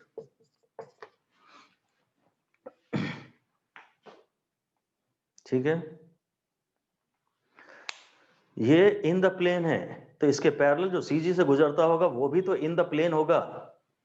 ये इन द प्लेन है तो ये भी तो इन द प्लेन होगा, ये डायमेट्रिकल होगा, इसको मैं नाम दे सकता हूं।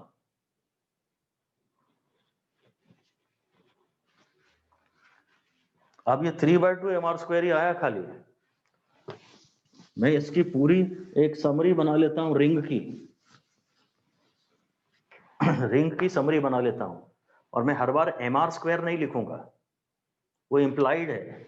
रिंग में यहां जो आएगा ना, ये आएगा 1, इसे लेटा दूंगा तो ये आ जाएगा 1/2, और अब थोड़ा दूर चला जाऊंगा तो बढ़ जाएगा, ये हो जाएगा 3/2, और इसको खड़ा कर दूंगा तो ये हो जाएगा 2, ये आधा हुआ, फिर दूर गया तो ये इससे 1 बढ़ गया, इसके पैरेलल यहां गया तो 1 बढ़ गया, इसके पैरेलल यहां गया तो 1 बढ़ गया।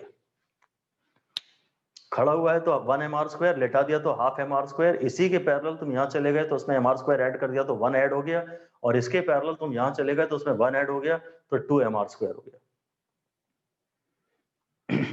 ये रिंग के केसेस हैं। हम इन्हें याद करने को नहीं कह रहे हैं आपको, फिर भी पहचान तो रहे कि ये मैक्सिमम है, मैक्सिमम तो नहीं कह सकते, सॉरी, ये अच्छा, ये 1 mr² है, लेटा दिया तो आधा हो गया, और ये टेंजेंशियल इन द प्लेन हो गया तो 1/2 + 1 हो गया, और टेंजेंशियल परपेंडिकुलर टू प्लेन हो गया तो 1 + 1 हो गया।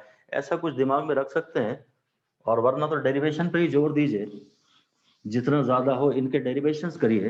और रिंग के बाद में अब आप आ रहा हूं डिस्क पर। अब मैं आपसे बात कर रहा हूं डिस्क, जिसमें कि माल पूरा यहां से यहां तक भरा हुआ था। आप लिख सकते हैं कि here mass is distributed, mass is distributed throughout from 0 to r. Mass throughout भरा हुआ है 0 से लेके r तक।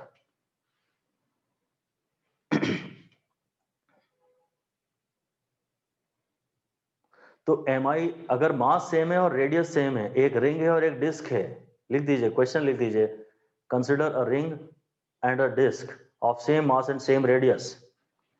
एक रिंग कंसिडर करिए और एक डिस्क कंसिडर करिए सेम मास और सेम रेडियस की, which will have more moment of inertia.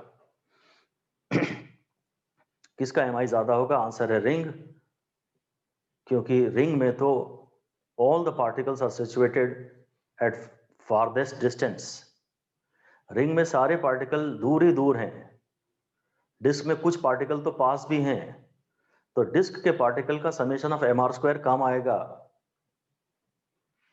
Disc में पार्टिकल 0 से r के बीच डिस्ट्रीब्यूटेड है, तो k will be less than r। लिखिए, in a ring k is equal to r, but in a disc, of course मैं natural axis की बात कर रहा हूं, k will be less than r, क्योंकि एवरेज डिस्टेंस है ना k। अब मास 0 पे भी है और धीरे धीरे सब r पे भी है, तो डिस्क में तो एवरेज डिस्टेंस के r से कम आएगा ना भाई। डिस्क में हमें डायरेक्ट आपको इन्फॉर्म कर रहे हैं बिना किसी डेरिवेशन के कि ये जो एक्सेस आता है ना आई जेड, ऑलरेडी mi इसके अबाउट आधा होता है। लिख दीजिए, mi of disc is half the mi of ring. और जब हम कुछ नहीं कह रहे हैं शायद, तो हमारा मतलब है अबाउट नेचुरल एक्सेस। डिस्क में तो शुरुआत ही आधे से हो रही है यार, डिस्क में तो शुरुआत ही आधे से हो रही है। तो अब मुझे पता है, अगर मैं बोलूं डायमेट्रिकल एक्सेस, तो डायमेट्रिकल एक्सेस के अबाउट तो लेट जाने पे ये और आधा हो जाएगा। अबाउट अ डायमेट्रिकल एक्सेस तो ये 1/4 mr² हो जाएगा। लिख दीजिए नंबर 2 डाल के, about a diametrical axis it will become further half. लेट गया तो लेट के mi इसका आधा रह गया, लेटते ही साथ mi इसका आधा हो गया, ये नंबर 2 हो गया। नंबर 1 था half mr² I Z, number 2 था आई डाया, वो था 1/4 mr²। Number 3 tangential axis, tangential axis in the plane, tangential axis in the plane. इसकी यदि मैं बात करूं, इसकी बात करूं तो आ जाएगा 1/4 + 1। यदि ये 1/4 है तो ये 1/4 + 1, भाई आई डैश हो जाएगा आई सी जी या I com plus M R square, तो हो जाएगा 1/4 M R square plus M R square. तो एक वाला टर्म एक 1 एम आर स्क्वायर तो बार बार आ ही जाएगा। ये था हाफ एम आर स्क्वायर, इसको लेटा दिया यहीं के यहीं लेटा दिया, आई डायमेट्रिकल, इसका आधा हो जाएगा तो 1/4 एम आर स्क्वायर। इसके पैरेलल अगर तुम टेंजेंशियल चले गए तो 1/4 + 1 हो जाएगा 5/4 एम आर स्क्वायर। और नंबर 4 लिख दीजिए, tangential axis perpendicular to plane है, तो टेंजेंशियल पर परपेंडिकुलर टू प्लेन है, इस एक्सिस की बात कर रहा हूं, तो ये हाफ + 1 हो जाएगा। जब तुम सेंटर से टेंजेंट पे चले जाते हो तो +1 और हो जाता है। Tangential axis perpendicular to plane, tangential axis perpendicular to plane, तो ये हाफ + 1 हो गया 3/2 एम आर स्क्वायर हो गया। ठीक है, डिस्क में शुरुआत ही आधे से करनी है, लेटा दो तो 1/4, फिर अगर टेंजेंशियल इन द प्लेन है तो इन द प्लेन तो कम आता है, तो ऐसा का ऐसा मतलब इसी में 1/4 + 1 हो गया। परपेंडिकुलर टू प्लेन वाला ज्यादा आता है तो बड़े वाले में 1 ऐड कर दो। फिर से ध्यान से लिख दीजिए, in the plane answer will be less, perpendicular to plane answer will be more. In the plane में जो आंसर है वो थोड़ा कम आता है और परपेंडिकुलर टू प्लेन वाले में ज्यादा आता है। तो रिंग में देखिए ये था 1 एम आर स्क्वायर, अगर इसके पैरेलल में मतलब यहां चला जाऊं tangential and perpendicular to plane of the disc, तो ये 1/2 + 1 हो जाएगा, और ये 1/2 है तो ये डायमेट्रिकल लेटा दिया तो 1/4 हो जाएगा। इन द प्लेन तो कम आता ही है, तो ये इन द प्लेन हो गया, ये 1/4 हो जाएगा। और अब टेंजेंशियल इन द प्लेन ले लूं, तो जब तुम सेंटर से टेंजेंट पे जाते हो तो 1 ऐड हो जाता है, यहाँ 1/2 था, यहाँ 1/2 + 1 है, यहाँ 1/4 है, यहाँ 1/4 + 1 है। चलिए ऑल राइट, इसके बाद हम आपसे बात कर रहे हैं thin rod. Number 3, thin rod. अगर एक थिन रॉड है, थिन मतलब जिसकी ये ब्रेड्थ डिफाइंड ही नहीं है, शायद लेंथ ही लेंथ दी है, ब्रेड्थ नहीं दी है, उसमें ये जो एक्सेस है बस पासिंग थ्रू सी जी, ये ml²/12 आता है। इसकी 12 कैसे बजी ये मुझे नहीं पता, डेरिवेशन मुझे आता नहीं और मुझे जानना भी नहीं। Passing through C G and perpendicular to length, passing through C G and perpendicular to length. तो अगर ये रॉड है तो ये इसके परपेंडिकुलर है और ये भी इसके परपेंडिकुलर है, ये रॉड का ये भी परपेंडिकुलर है और रॉड का ये भी परपेंडिकुलर है। तो कोई भी परपेंडिकुलर एक्सेस हो तो इसका आंसर आ जाएगा ml²/12, ये आपको ध्यान से रखना है। और अगर ये वाला एक्सेस ले लेंगे तो ये 0 आ जाएगा। रॉड की लेंथ के अलॉन्ग ही है तो उसकी सेंटर से सारे मॉलिक्यूल, थिन रॉड तो है ही, ये तो सब एक्सेस पे ही लाए कर रहे हैं, अब सबका mr² 0 है ना। Axis parallel to, for an axis parallel to the length of the rod, thin rod हो और एक्सिस रॉड के अगर बहुत ही पतली रॉड हो तब तो सारे पार्टिकल एक्सिस पे ही लाए करते हैं ना, सारे पार्टिकल एक्सिस पे ही लाए करते हैं, तो फिर उसका रॉड का आई रॉड 0 हो जाएगा। If the axis passes through the rod through out, अगर एक्सिस रॉड से गुजरता है तो फिर रॉड का आई 0 हो जाएगा। अब मैं बेसिक पे चला गया समेशन ऑफ mr² पे, और सारे पार्टिकल एक्सिस पे लाए करते हैं, सारे पार्टिकलों की एक्सिस से दूरी 0 है, तो परपेंडिकुलर है तो ml²/12, और ऐसी ही है रॉड के अलॉन्ग ही एक्सिस है और ये थिन रॉड है तो 0, थिन रॉड है तो 0। ऑलराइट, इसमें अब मैं केस देख रहा हूं, लिख दीजिए थर्ड केस है, या about an axis through one of the end of the thin rod. ये एक्सिस है, इस एक्सिस के अबाउट मुझे आई डैश चाहिए, रॉड की लेंथ के परपेंडिकुलर ही है केवल ये।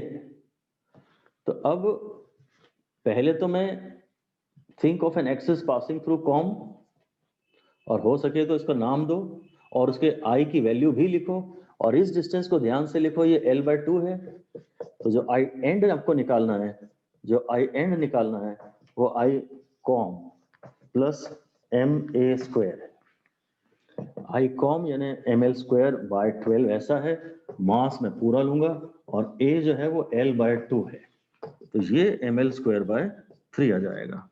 रॉड का MI एक एंड के अबाउट ML स्क्वायर बाय 3 होता है, आपको क्लियरली अच्छे से रटा हुआ होना चाहिए। रॉड का MI एक एंड के अबाउट ML स्क्वायर बाय 3 होता है, एंड के अबाउट तो ज्यादा ही आएगा, लिख दीजिए about and MI will be more, so denominator will become smaller. And के अबाउट, ये तो टेंजेंशियल टाइप की बात हो गई, तो आंसर अब थोड़ा छोटा आएगा, बड़ा आएगा। यहां CG से गुजरने वाले एक्सेस के अबाउट मिनिमम होता है, दाएं बाएं जाएंगे तो MA स्क्वायर उसमें ऐड होगा, सेंटर से गुजरोगे तो MI मिनिमम होगा, दाएं बाएं से गुजरोगे कहीं तो MI ज्यादा होगा, तो ये टर्म छोटा हो जाएगा। अभी स्क्वायर का टर्म आ रहा है आज बस 4 गुना छोटा हो गया आंसर, क्योंकि 4 गुना बड़ा हो जाना है। वो बोलेगा सेंटर से MI I है तो एंड से कितना है, तो 4I लिख दीजिए डैश करके। If MI of a thin rod about centre is I, MI of a thin rod about centre is I, then MI of the thin rod about end, तो वो तो फिर बढ़ेगा, वो 4I होगा। ML स्क्वायर बाय 3 हो गया ना, 4 से मल्टीप्लाई हो गया, ML स्क्वायर बाय 12 इंटू 4, तो ML स्क्वायर बाय 3 हो गया। इतना सा माइनर चेंज कर सकता है कि सेंटर के अबाउट I दे दिया, ML स्क्वायर बाय 12 के बजाय उसे I बोल दिया। ML स्क्वायर बाय 12 को I कह रहे हो तो ML स्क्वायर बाय 3 4I हुआ। सेंटर से हमें तो पूरी बार बार इस लाइन हम रिपीट कर रहे हैं कि MI उस एक्सेस के अबाउट मिनिमम होता है जो सेंटर से गुजरता है, और अगर वो प्लेन में से ही गुजरता हुआ लेमिना के तो और भी कम होगा। फिर नेक्स्ट है बॉडी हॉलो सिलेंडर। मैं MI पढ़ रहा हूं एक हॉलो सिलेंडर का।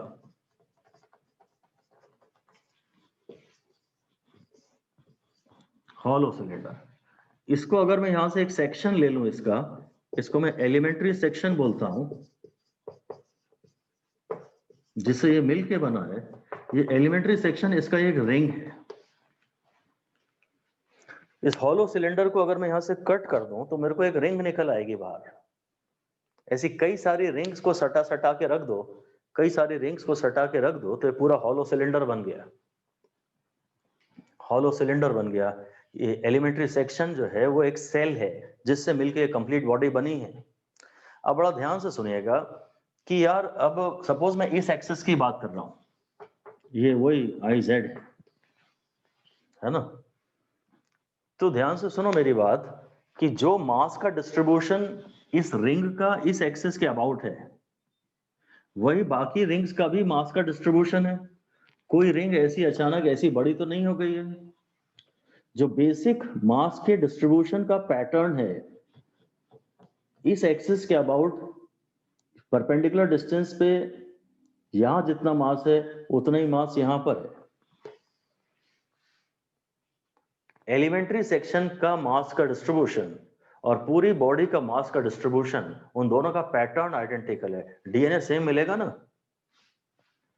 ऐसे ही कुछ लिख दीजिए कि distribution of mass, the pattern of distribution of mass, the pattern of distribution of mass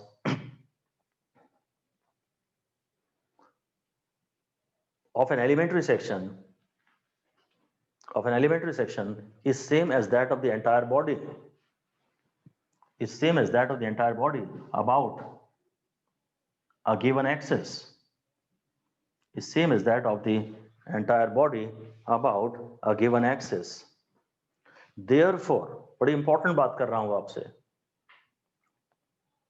therefore formula of MI, star लगा दीजिए इस पे 3, formula of MI of an elementary section, formula of MI of an elementary section will be same as that of the entire body. Formula of MI of an elementary section will be same as that of the entire body. जो elementary section के MI का formula होगा वही पूरी body के MI का formula होगा with respective masses. अपने अपने फॉर्मूले में अपना अपना मास आएगा। मतलब इस समय अगर मैं एलिमेंट्री सेक्शन का एमआई देख रहा हूं तो वो डीएम इंटू आर स्क्वायर है, और अगर मैं पूरे सिलेंडर का एमआई ले रहा हूं, हॉलो सिलेंडर का, तो वो एम आर स्क्वायर है। मास अपना अपना लूंगा मैं।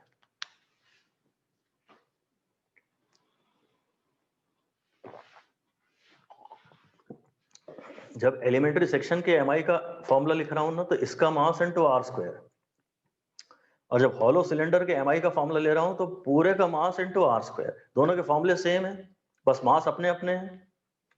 पूरी बॉडी का एमआई ज्यादा है, छोटे एलिमेंट्री सेक्शन का एमआई कम है, केवल मास की वजह से।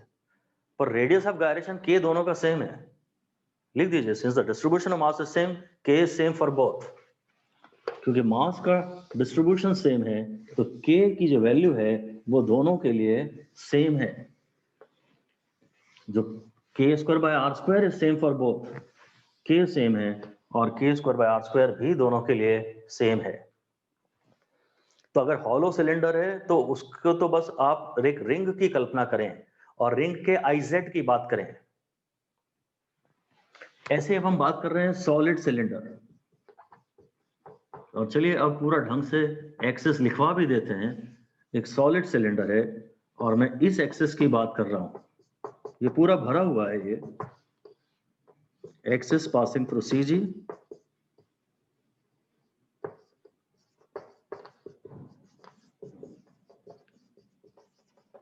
Access passing through CG parallel to length, passing through CG and parallel to length। इस एक्सेस की बात कर रहा हूँ। ये CG है, एक्चुअली तो मुझे हमेशा इसका नाम कॉम ही लेना चाहिए, बस CG से गुजर रहा है। अब इसका जो एलिमेंट्री सेक्शन है वो एक डिस्क है। एलिमेंट्री सेक्शन इज डिस्क, तो I of elementary section is dm into R square का आधा। सॉलिड है ना, सॉलिड मास तो भरा पड़ा, यहां से यहां तक पूरा फैला हुआ है। तो I सॉलिड सिलेंडर का आ जाएगा हाफ एम आर स्क्वायर। जो एक डिस्क का एम आई होता है वही पूरे सॉलिड सिलेंडर का एम आई होगा। फॉर्मूले दोनों के सेम होंगे, मास अपने अपने होंगे। के सेम है, K square by R square same है।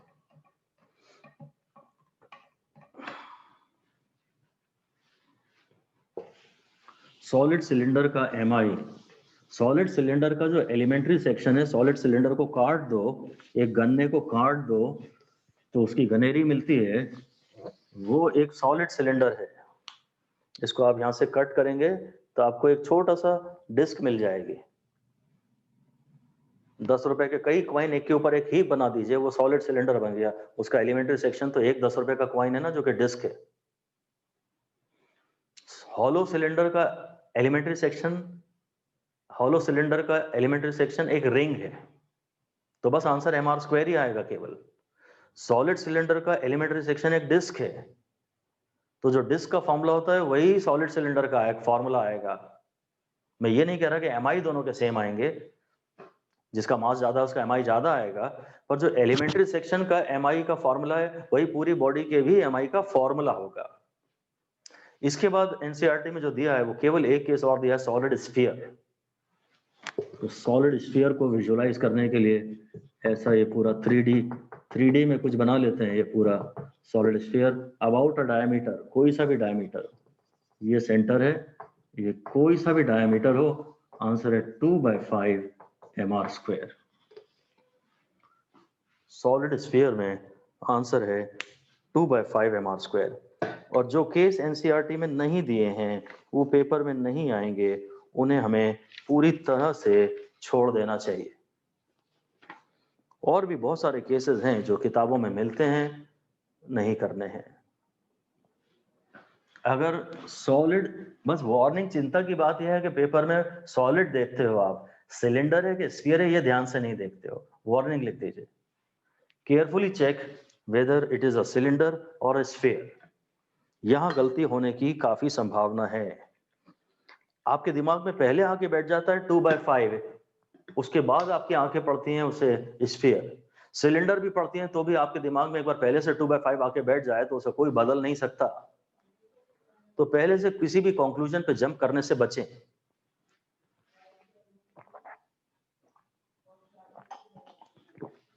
ये सिलेंडर है कि स्फीयर है, ये बड़ी प्रॉब्लम है। अब यदि मुझे इसका k square by r square निकालना हो ना, तो जो भी इसका बेसिक फॉर्मूला है 2/5 mr स्क्वायर, उसको तुम m k स्क्वायर से इक्वेट कर दो और ये m जरूर काट दो, तो जो k square by r square है वो 2/5। और ये न तो मास पे डिपेंड करता है ना रेडियस पे डिपेंड करता है। कोई भी सॉलिड स्फीयर हो, कोई भी सॉलिड स्फीयर हो, इसका k square by r square 2/5 ही आएगा। छोटा स्फीयर हो या बड़ा स्फीयर हो, k square by r square केवल ज्योमेट्री पे डिपेंड करता है और वो मास पे या रेडियस पे किसी पे भी डिपेंड नहीं करता है। k तो रेडियस पे डिपेंड करेगा, k तो रेडियस पे डिपेंड करेगा, पर k square by r square radius पे डिपेंड नहीं करेगा, वो 2/5 आएगा। सॉलिड स्फीयर में ये 5 आ रहा है ऐसा, 2 बाय, कभी कभी इसमें कंफ्यूजन हो जाता है। तो सॉलिड स्फीयर में ये भी एस 5 जैसा है, ये भी 5 जैसा है, तो नीचे 5 आ रहा है। एस 5 जैसा ही है काफी कुछ, तो सॉलिड स्फीयर के नाम से आपको 5 देखना चाहिए और सॉलिड सिलेंडर के नाम से आपको कुछ 1/2 दिखना चाहिए। सिलेंडर है कि स्फीयर है, ये पूरा सॉलिड स्फीयर में एस एस एस ऐसा रहेगा कुछ। मुझे सिलेंडर से और स्फीयर से बचाना है आपको। अगर ये भी एस है और ये भी एस है तो फिर ये भी एस जैसा होगा, ये 5 होगा। एक क्वेश्चन लिख दीजिए, a hollow sphere and a solid sphere are of same mass and same radius. Hollow sphere की जानकारी इसने दी तो नहीं है, उसका फॉर्मूला मतलब डेफिनेटली हमें करना ही नहीं है। फिर भी लिख दीजिए, a hollow sphere and a solid sphere are of same mass and same radius which will have more moment of inertia. Moment of inertia किसका ज्यादा होगा?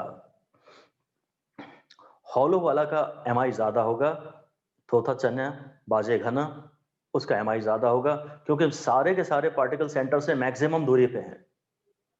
लिख दीजिए, हॉलो का आंसर है, हॉलो जो है थोथा है पर उसका एम अभी ज्यादा है, आलसी वो ज्यादा है। जो खोखला है उसे वही तो आलसी ज्यादा होगा, जो भरा है वो तो सरपट दौड़ेगा। हॉलो में all particles are situated at maximum distance, सारे पार्टिकल मैक्सिमम डिस्टेंस पे हैं, तो एम इसका ज्यादा होगा। इसका फॉर कितना होगा, इसको अगर आता भी है तो भुला दीजिए, अगर पिछले साल के आपके नोट्स में है भी तो इसे भुला दीजिए, मत पढ़िए। चलिए अब हम आर्टिकल 7.11 कर रहे हैं, काइनेमेटिक्स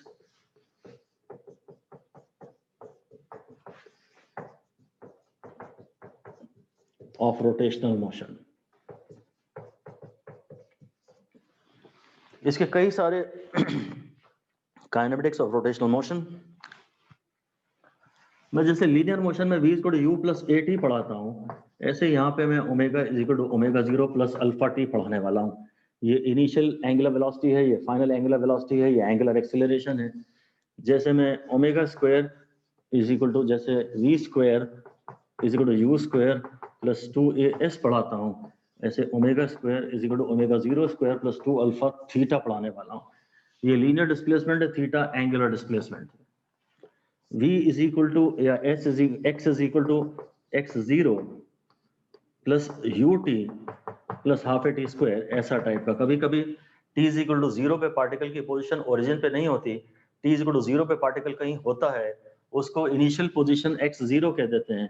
तो ऐसे ही यहाँ पे थीटा आएगा, theta 0 plus omega 0 T plus half alpha T square.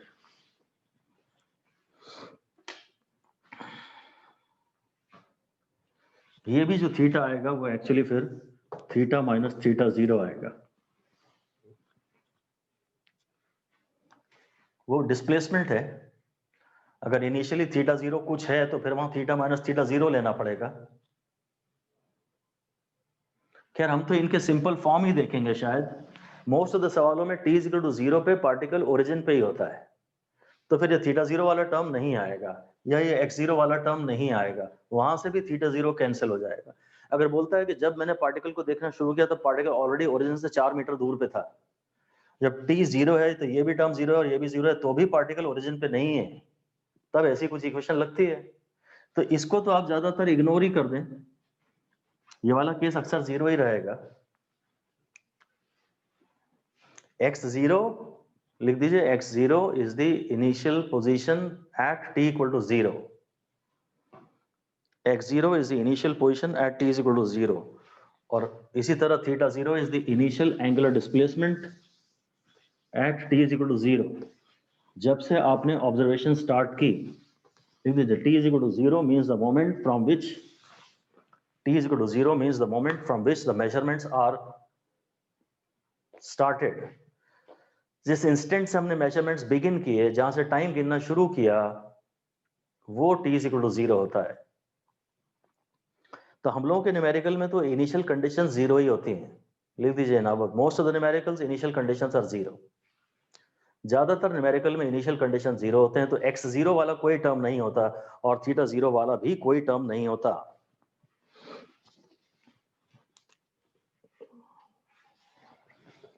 Example एक 7.10 देख रहे हैं, जो angular speed is from 1200 RPM to 3120 RPM. जो एंगुलर स्पीड है वो पहले 3120 आरपीएम दी है और इनिशियल दी है फ्रॉम शुरू में 1200 आरपीएम। तो रिवोल्यूशन पर मिनट में जो दिया है एक्चुअली वो ओमेगा है नहीं, ये तो नंबर ऑफ रिवोल्यूशन ओमेगा होता है 2 पाई n। 2 pi basically angular velocity, omega is theta by t, so this is 2 pi by t, so this is 2 pi n। n ये जो होता है आरपीएस होता है, तो जो ओमेगा हमको दिया है ना वो है 3120, मतलब 2 पाई, अच्छा ये आरपीएम में दिया है तो इसे 60 से डिवाइड करिए, आरपीएस बनाइए। अब इसकी यूनिट रेडियन पर सेकेंड, यहाँ इसकी यूनिट थी रिवोल्यूशन पर मिनट, पर मुझे रिवोल्यूशन पर सेकेंड में नहीं चाहिए, रिवोल्यूशन पर मिनट में नहीं चाहिए, रेडियन पर सेकेंड में चाहिए। और इसी तरह से जो इनिशियल एंगुलर वेलोसिटी है वो 2 पाई इंटू 1200 आरपीएम है ना, पहले से आरपीएस बनाइए, आरपीएम को पहले आरपीएस बनाइए और फिर 2 पाई से मल्टीप्लाई करिए। ये थोड़ी सी खास बात ध्यान रखनी है आपको, बाकी तो फॉर्मूला आपको वही डालना है। शायद इसने दिया है 16 सेकेंड में टाइम इसने दिया है, तो बस omega is equal to omega 0 plus alpha T में आप टी डाल दीजिएगा तो अल्फा निकल आएगा, और अल्फा की यूनिट होगी रेडियन पर सेकेंड स्क्वायर। ऑप्शंस पे अगर आप पहले से नजर मार लेंगे तो पाई उसने सॉल्व नहीं किया है, तो ये है। एक ही चीज हमने सीखी कि आरपीएम को पहले आरपीएस बनाएंगे और 2 पाई से मल्टीप्लाई करेंगे तब वो ओमेगा बनेगा। आरपीएम को 60 से डिवाइड करेंगे, वो आरपीएस में लाइए और 2 पाई से मल्टीप्लाई करिए तब वो ओमेगा बनेगा। ओमेगा होता है एंगल अपॉन टाइम। अगर पूरे एक फुल सर्कल की बात कर रहे हो तो एंगल है 2 पाई और वो जो टाइम है टाइम पीरियड है, और 1 अपॉन टाइम पीरियड होती है फ्रीक्वेंसी, वो आरपीएस में होती है। अगर इन्होंने आपको आरपीएम में दिया है तो 60 से डिवाइड करिए, पर मिनट जो हो रहा है पर सेकंड तो थोड़ा कम ही होगा, तो 60 से डिवाइड करेंगे और उसके बाद टाइम उसने शायद मांगा है या टाइम दिया है अल्फा मांगा है, तो ध्यान से सोचना पड़ेगा कि इक्वेशन कौन सी लगेगी। सब वही सवाल हैं जो आप 1D में करते थे, v equal to u plus at। और इसी में इसने पार्ट ये भी दिया है, पार्ट बी है, how many revolutions does the engine make during this time. ये थोड़ा अच्छा पार्ट है, ये इंपॉर्टेंट पार्ट है कि इस बीच इसने टोटल कितने रिवोल्यूशंस कर लिए। तो एक रिवोल्यूशन में 2 पाई का एंगल घूमता है। अब नंबर ऑफ रिवोल्यूशंस के लिए हमें कुछ ऐसा फॉर्मूला लेना पड़ेगा। एक तो मैं थीटा पहले निकालूंगा कुछ omega 0 t plus half alpha t square से, या मुझे तो एक्चुअली ये पसंद है average angular velocity into time, ये थीटा है। फिर उस थीटा को ना तुम 2 पाई n से मल्टीप्लाई, ऐसा लिख लेना, number of revolutions, number of revolutions is equal to total angle rotated total angle rotated upon angle in one full revolution. इसलिए जो भी थीटा आ रहा है टोटल तुम्हारा अपॉन 2 पाई, ये नंबर ऑफ रिवोल्यूशंस हो जाएंगे। पहले में ये पर सेकंड था, तब ये ओमेगा था। एक फॉर्मूला है ओमेगा है 2 पाई n और एक फॉर्मूला है थीटा है 2 पाई n। अगर ये पर सेकंड है तो ये एंगल पर सेकंड है, और एंगल पर सेकंड को एंगुलर वेलोसिटी कहते हैं। और अगर ये टोटल नंबर ऑफ रिवोल्यूशंस है तो फिर ये टोटल एंगल है। अगर रिवोल्यूशंस पर सेकंड है तो एंगल पर सेकंड है। ये दोनों के फॉर्मूले सेम है। अगर ये नंबर ऑफ रिवोल्यूशंस पर सेकंड है तो एंगल पर सेकंड है, जिसे एंगुलर वेलोसिटी कहते हैं, और ये टोटल नंबर ऑफ रिवोल्यूशंस है, टोटल एंगल है। ये दोनों के फॉर्मूले सेम है। इसमें हर चीज पर सेकंड में है और इसमें हर चीज टोटल है। तो ये थोड़ा सा अनकॉमन फॉर्मूला है, इस पे जरा ध्यान दीजिएगा। ठीक है, ये अगर n पर सेकंड में है तो ये एंगल पर सेकंड में, और एंगल पर सेकंड को एंगुलर वेलोसिटी कहते हैं। बेसिक फॉर्मूला तो यही हुआ है एक प्रकार से। एक रिवोल्यूशन में एंगल 2 पाई का, तो 1000 रिवोल्यूशन में टोटल एंगल कितना, उस टाइप की ये बात हुई है। ध्यान दे दीजिए। अच्छा केस है ये वाला, एक बार रिवाइज करके जाइएगा। इसका बी पार्ट थोड़ा मतलब ज्यादा कठिन है, बी पार्ट ज्यादा कठिन है। फिर 7.12 की हम बात कर रहे हैं, डायनामिक्स। अब काइनेमेटिक्स की जगह डायनामिक्स ऑफ रोटेशनल मोशन। इसमें तो पूरा का पूरा उठा के हमने लीनियर मोशन की एनालॉगी दे दी रोटेशनल मोशन। यहां हम बात करेंगे लीनियर मोशन,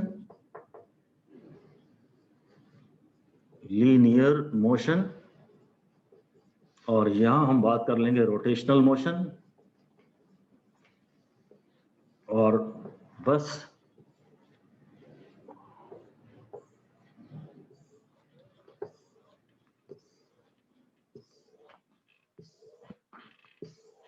ऐसे वेरियस क्वांटिटीज को हम भरे जाएंगे। यहां जो चीज एंगुलर डिस्प्लेसमेंट है, यहां जो चीज लीनियर डिस्प्लेसमेंट है, वो चीज रोटेशनल मोशन में एंगुलर डिस्प्लेसमेंट है। फिर इसके बाद आप वेलोसिटी की बात करेंगे, ds बाई डी टी की। यहाँ एंगुलर वेलोसिटी की बात करेंगे, D theta by D T की। यहाँ आप एक्सेलरेशन की बात करेंगे, dv बाई डी टी से।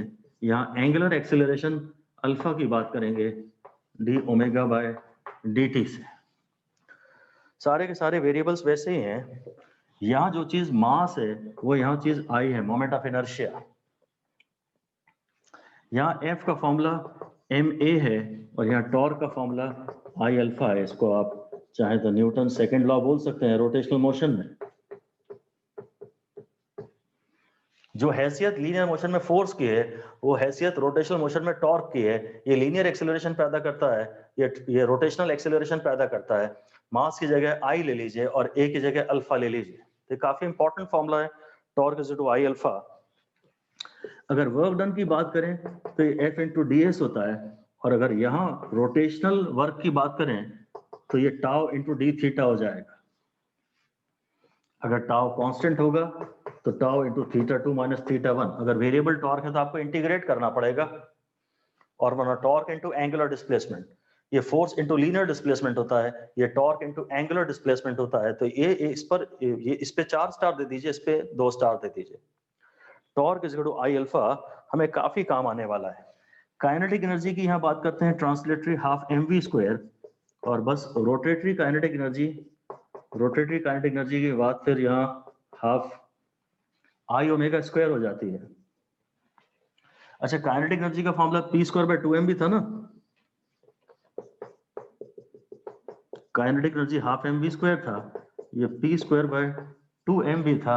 ऐसे ही P की जगह ये एंगुलर मोमेंटम हो जाएगा और L स्क्वायर बाय 2I हो जाएगा।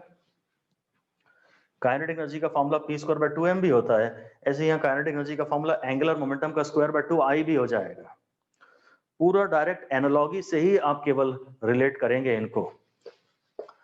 ट्रांसलेटरी पावर का फॉर्मूला F इंटू वी होता है, तो ये टॉर्क का फॉर्मूला, सॉरी ये पावर का फॉर्मूला, रोटेटरी पावर का फॉर्मूला टाउ इंटू ओमेगा हो जाएगा। ये भी बिल्कुल 5 स्टार देने वाला है। ये मोटर की बात करेंगे, ऐसा लगेगा इलेक्ट्रिसिटी का सवाल है, और वो कहेगा, बात पूरी कोशिश ऐसी करेगा कि इलेक्ट्रिकल मोटर का सवाल है, इलेक्ट्रिक मोटर नाम लेगा वो, और कहेगा तुम उसमें रोटेशनल पावर निकालो, तो F की जगह टॉर्क और V की जगह ओमेगा, बड़ा ही इंपॉर्टेंट हो जाएगा ये। P का फॉर्मूला mv और यहाँ L का फॉर्मूला I ओमेगा। यहाँ फोर्स जो है वो dp/dt है, और यहाँ जो टॉर्क है वो dl/dt है। पूरी लीनियर मैकेनिक्स और पूरी रोटेशनल मैकेनिक्स में एनालॉगी है।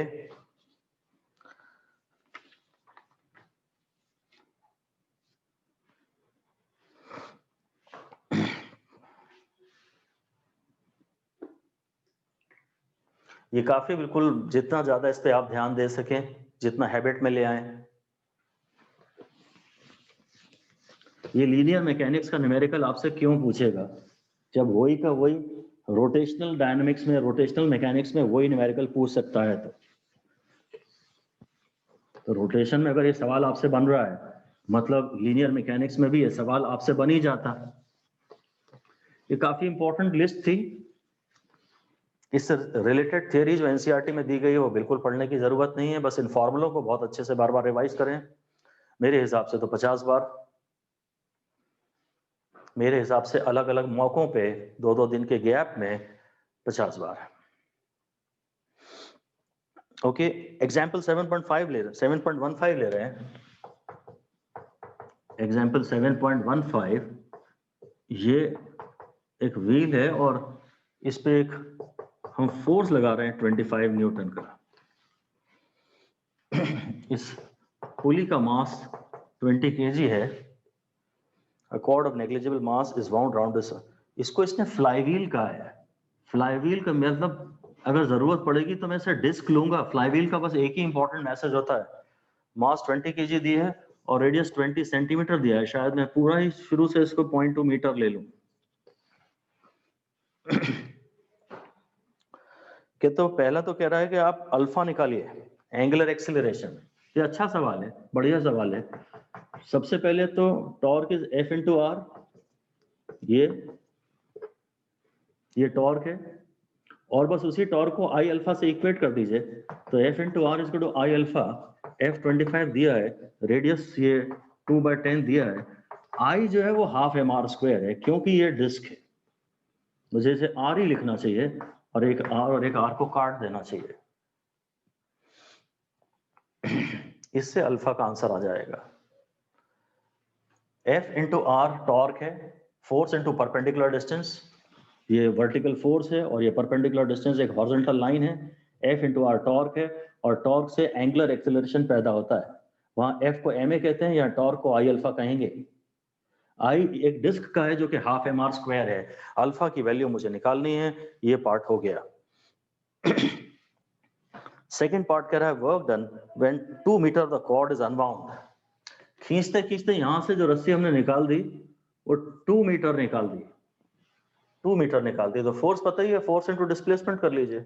जो point of application of force है उसमें 2 मीटर का डिस्प्लेसमेंट हो गया है, तो 25 2 50 जूल इसका सेकेंड पार्ट आ जाएगा। आपको वर्क डन निकालना है जब डिस्प्लेसमेंट 2 मीटर है। अगर लीनियर बातें दी हैं तो बढ़िया F इंटू एक्स कर दीजिए, और अगर एंगुलर की बातें करनी है तो फिर आप वर्क के लिए फॉर्मूला टॉर्क इंटू थीटा लगाइए। अगर आप लीनियर से बात नहीं सॉल्व करना चाहते तो टॉर्क इंटू थीटा लगाइए। टॉर्क तो आपको पता ही है F इंटू आर से। थीटा कैसे निकालेंगे कि जब एंगल होता है आर्क अपॉन रेडियस, तो मान लीजिए लेंथ ऑफ आर्क 2 मीटर है और बस यहां से 2 मीटर रस्सी जब खुलती गई ना तो उसने इसको कितना घुमाया वो तो इसी से निकलेगा ना। जितनी रस्सी खुलती जाएगी उतना ये एंगल इसका बढ़ता चला जाएगा, ये और रस्सी नीचे जाएगी तो और एंगल से घूमेगा। तो एक प्रकार से आर्क इतनी, ये जो 2 मीटर रस्सी खुली है वो पूरी 2 मीटर पहले आर्क बना रही थी ना, अब वो खुल गई, पहले तो आर्क बना रही थी, तो जितनी रस्सी खुल गई उसको आर्क लीजिए आप और इसे थीटा निकालिएगा, टाउ इंटू थीटा कर लीजिएगा, दोनों सेम आंसर आ जाएंगे 50 जूल। ओके, थर्ड कहता है काइनेटिक एनर्जी, तो वही सब हो गया। काइनेटिक एनर्जी गेन जो है वही 50 जूल है और वही उससे वो सिखा रहा है कि kinetic energy gain by wheel is work done by torque. वहां हम पढ़ते थे ना वर्क एनर्जी थ्योरम, और यहाँ पे भी वही है, मतलब यहाँ लिख दीजिए work done by torque, line लिख दीजिए work done by external torque is equal to gain in rotational kinetic energy. ऐसा कोई फैसला ले सकते हैं, work done by torque is equal to gain in rotational kinetic energy, ये सीख सकते हैं हम।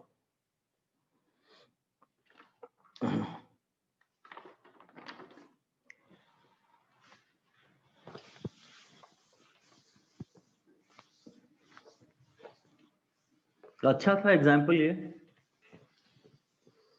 सॉल्व एग्जाम्पल्स एग्जाम में डायरेक्ट फंसने के हिसाब से ज्यादा इंपॉर्टेंट है।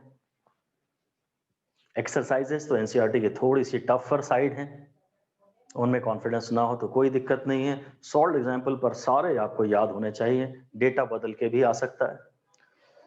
इसमें 7.13.1 में दे रहा है कंजर्वेशन ऑफ एंगुलर मोमेंटम।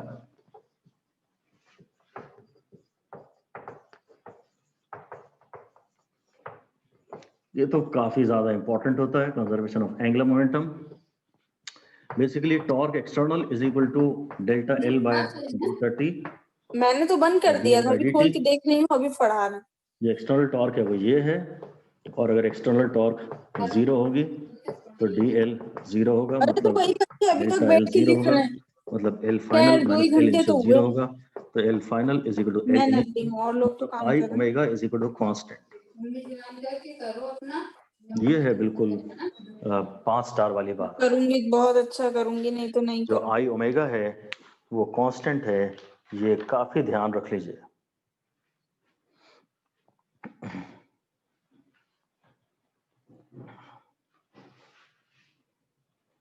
इस पर बहुत सारे थियोरेटिकल भी और न्यूमेरिकल क्वेश्चंस भी बनते हैं।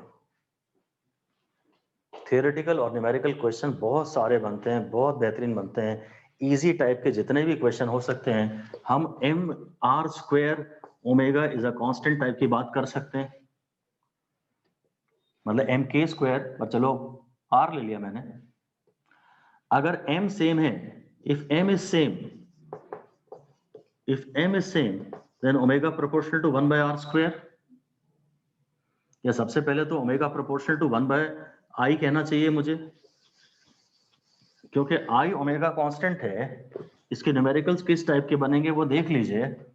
आई ओमेगा कांस्टेंट है तो सबसे पहले तो मैं ये भी कहता हूं I into 2 pi by T constant है, तो टी प्रोपोर्शनल टू आई एक टाइप का numerical, T proportional to I यानी T proportional to M R square. अगर रेडियस डबल हो जाएगा तो टाइम पीरियड 4 गुना बढ़ जाएगा, बशर्ते के एक्सटर्नल टॉर्क 0 हो। उधर से ओमेगा, ये तो एक बात हो गई, maybe omega proportional to 1 by I यानी omega proportional to 1 by M R square type की बात।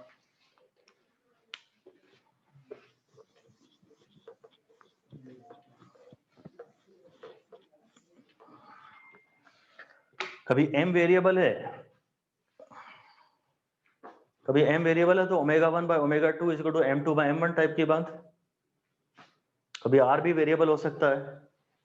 और फिर रोटेशनल काइनेटिक एनर्जी का फॉर्मूला होता है हाफ आई ओमेगा स्क्वायर। मुझे तो L का टर्म लेके आना है, मैं एंगुलर मोमेंटम को बोल सकता हूं √2 I इंटू ई, P का फॉर्मूला √2 m ही होता है ना, जैसे P का फॉर्मूला होता है √2 m ई काइनेटिक, L का फॉर्मूला हो जाएगा √2 L ये आई ई रोटेशनल। तो अगर L कंजर्व्ड है, अगर L कंजर्व्ड है तो I is proportional to 1 upon या rotational kinetic energy rotational kinetic energy is proportional to 1 upon I, so it's proportional to 1 upon mr square type से।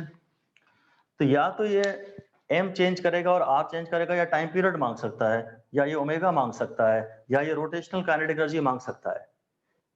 ये नया m दे देगा या नया r दे देगा।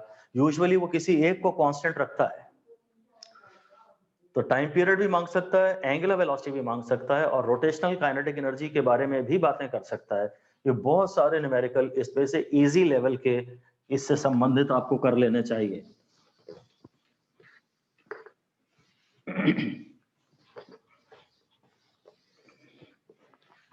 सिंपलेस्ट पॉसिबल न्यूमेरिकल तो हमारे पास इसी टाइप का आता है कि सपोज एक ये रिंग थी मास m की, एक रिंग है मास m की और ओमेगा से घूम रही है, और जेंटली हमने इसके ऊपर दो मासेस धीरे से अटैच कर दिए।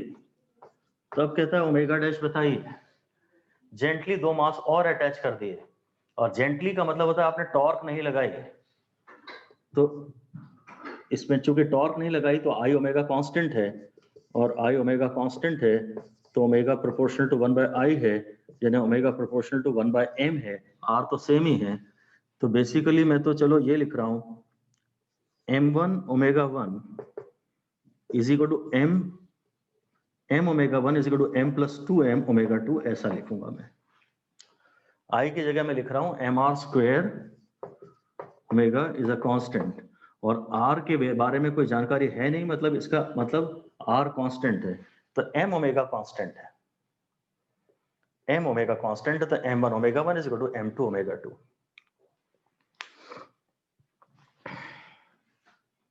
ठीक है, इस टाइप के कुछ सिंपल न्यूमेरिकल्स की आप प्रैक्टिस कर लें बस। और कभी इसी तरह वो कॉमन एंगुलर वेलोसिटी की भी बात कर सकता है। ऐसा लिख दीजिए, क्वेश्चन लिख दीजिए, an object of may be a disc of I1 rotating with omega 1, a disk of I1 rotating with omega 1 gets coupled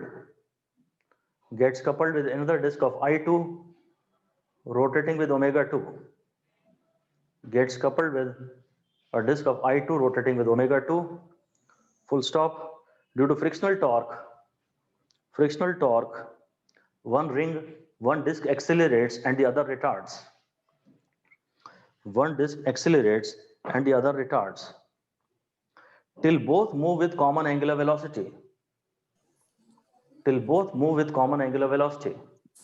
Find this common angular velocity.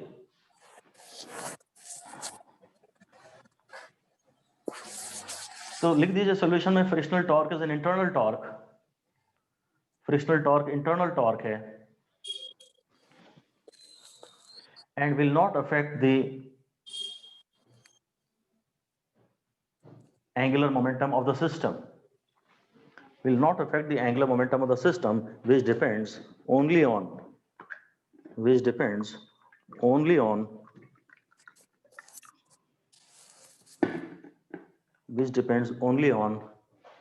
external torque. ये ऋतिक राठौर भी तो मेरी क्लास में Which depends only on external torque. तो बस अब तो फिर तो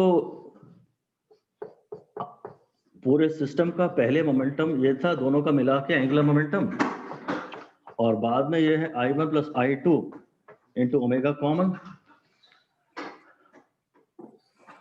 पूरे सिस्टम का initial angular momentum is equal to पूरे सिस्टम का फाइनल एंगुलर मोमेंटम। बिल्कुल वैसा ही हो गया केस जैसे परफेक्टली इनइलास्टिक कोलिजन में था। कॉमन वेलोसिटी आ गई ना, कॉमन वर्ड आ गया। पहले हम करते थे m1 v1 plus m2 v2 is equal to m1 plus m2 into v common.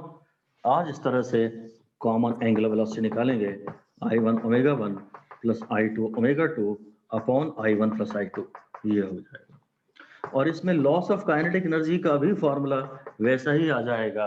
उसी तरह से अगर आप निकालेंगे लॉस ऑफ काइनेटिक एनर्जी को, आप निकालेंगे पूरे सिस्टम की initial kinetic energy minus final kinetic energy, क्योंकि फ्रिक्शनल टॉर्क है, हर एक की एनर्जी तो कम हो रही है, minus half I1 plus I2 into omega common square. ये loss of kinetic energy solve करने पे आ जाएगा half I1 I2 upon I1 plus I2 into ω1 minus ω2 का होल स्क्वायर।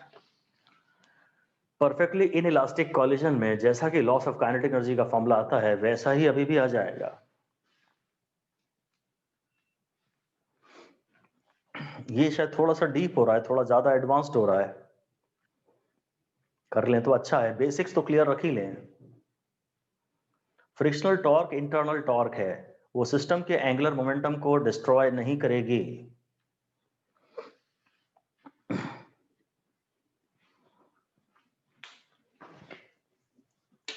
थियरी के इस टाइप के बहुत सवाल मिलते हैं इसमें कि एक गर्ल उस पे बैठी है, स्टूल पे बैठी है और सर्वाइवल कर रही है वो, और घूमते घूमते प्लेटफॉर्म पे अचानक उसने अपने हाथ बाहर कर दिए, तो उसकी बॉडी का कुछ पार्ट बाहर चला गया, उसके कुछ पार्ट्स का mr² बढ़ गया, तो उसका आई बढ़ गया, ओमेगा कम हो जाएगा। अगर अचानक आप हाथ बाहर कर देंगे तो कुछ पार्टिकल्स एक्सेस ऑफ रोटेशन से दूर चले जाएंगे, इनका mr² बढ़ जाएगा, पूरे सिस्टम का आई बढ़ जाएगा, ओमेगा कम हो जाएगा।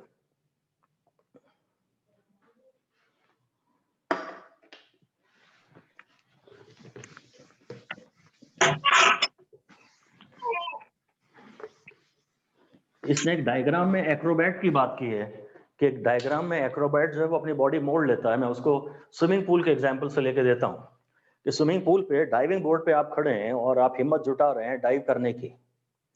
शुरू में आप अपने बॉडी पूरी तरह वर्टिकल रखे हैं, तो डाइविंग बोर्ड का जो फोर्स लग रहा है वो आपके लीनियर मोमेंटम को बढ़ा रहा है।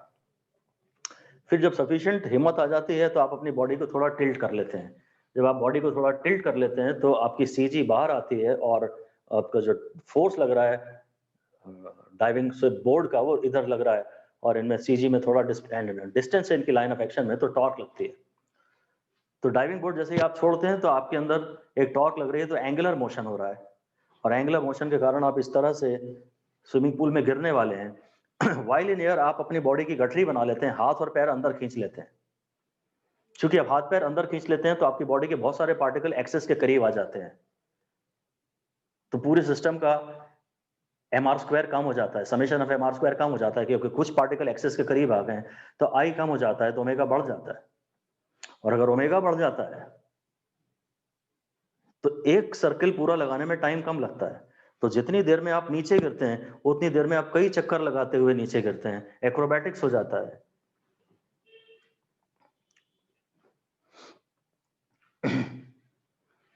स्विमिंग पूल में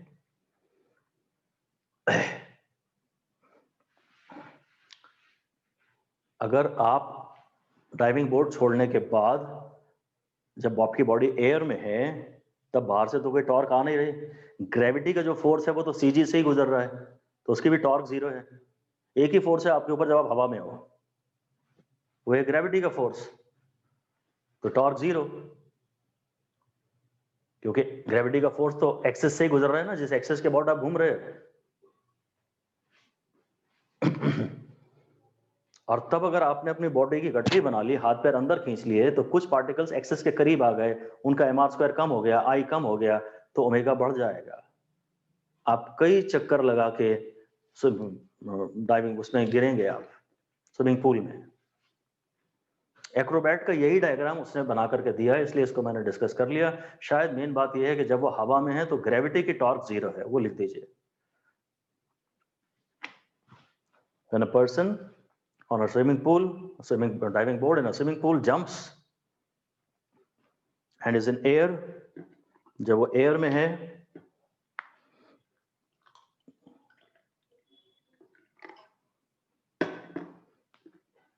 तो only external force on him is gravity. उस बंदे पे केवल एक्सटर्नल फोर्स ग्रेविटी की है, but torque of gravity is zero.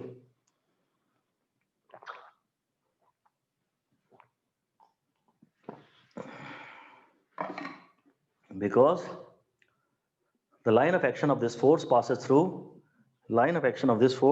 through the axis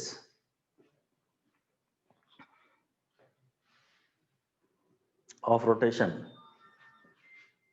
The axis of rotation is a horizontal line passing through CG. जिस axis के about वो चक्कर लगा रहा है, घूम रहा है, that is a horizontal axis passing through CG.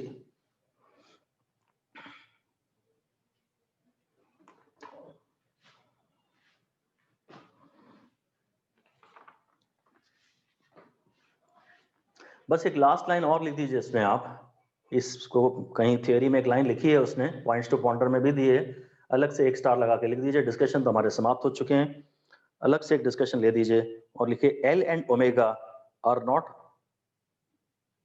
Necessarily parallel vectors. L और ओमेगा दोनों पैरेलल वेक्टर्स नहीं है, दो both are axial vectors, but हमेशा ये पैरेलल हो ये जरूरी नहीं है. L और ओमेगा, L का फॉर्मूला है I ओमेगा, I तो स्केलर है, L का फॉर्मूला है I ओमेगा, L तो स्केलर, I तो स्केलर है, L भी वेक्टर है, ओमेगा भी वेक्टर है, but they are always not necessarily parallel vectors. But in this chapter for simple cases, इस चैप्टर में जहां हमने सिंपल केसेस लिए हैं वहां दोनों पैरेलल वेक्टर्स हैं, वहां दोनों पैरेलल वेक्टर्स हैं. तो बेसिकली जो मोमेंट ऑफ इनर्शिया वाला डिस्कशन है वो इस तरह पूरा का पूरा समाप्त होता है.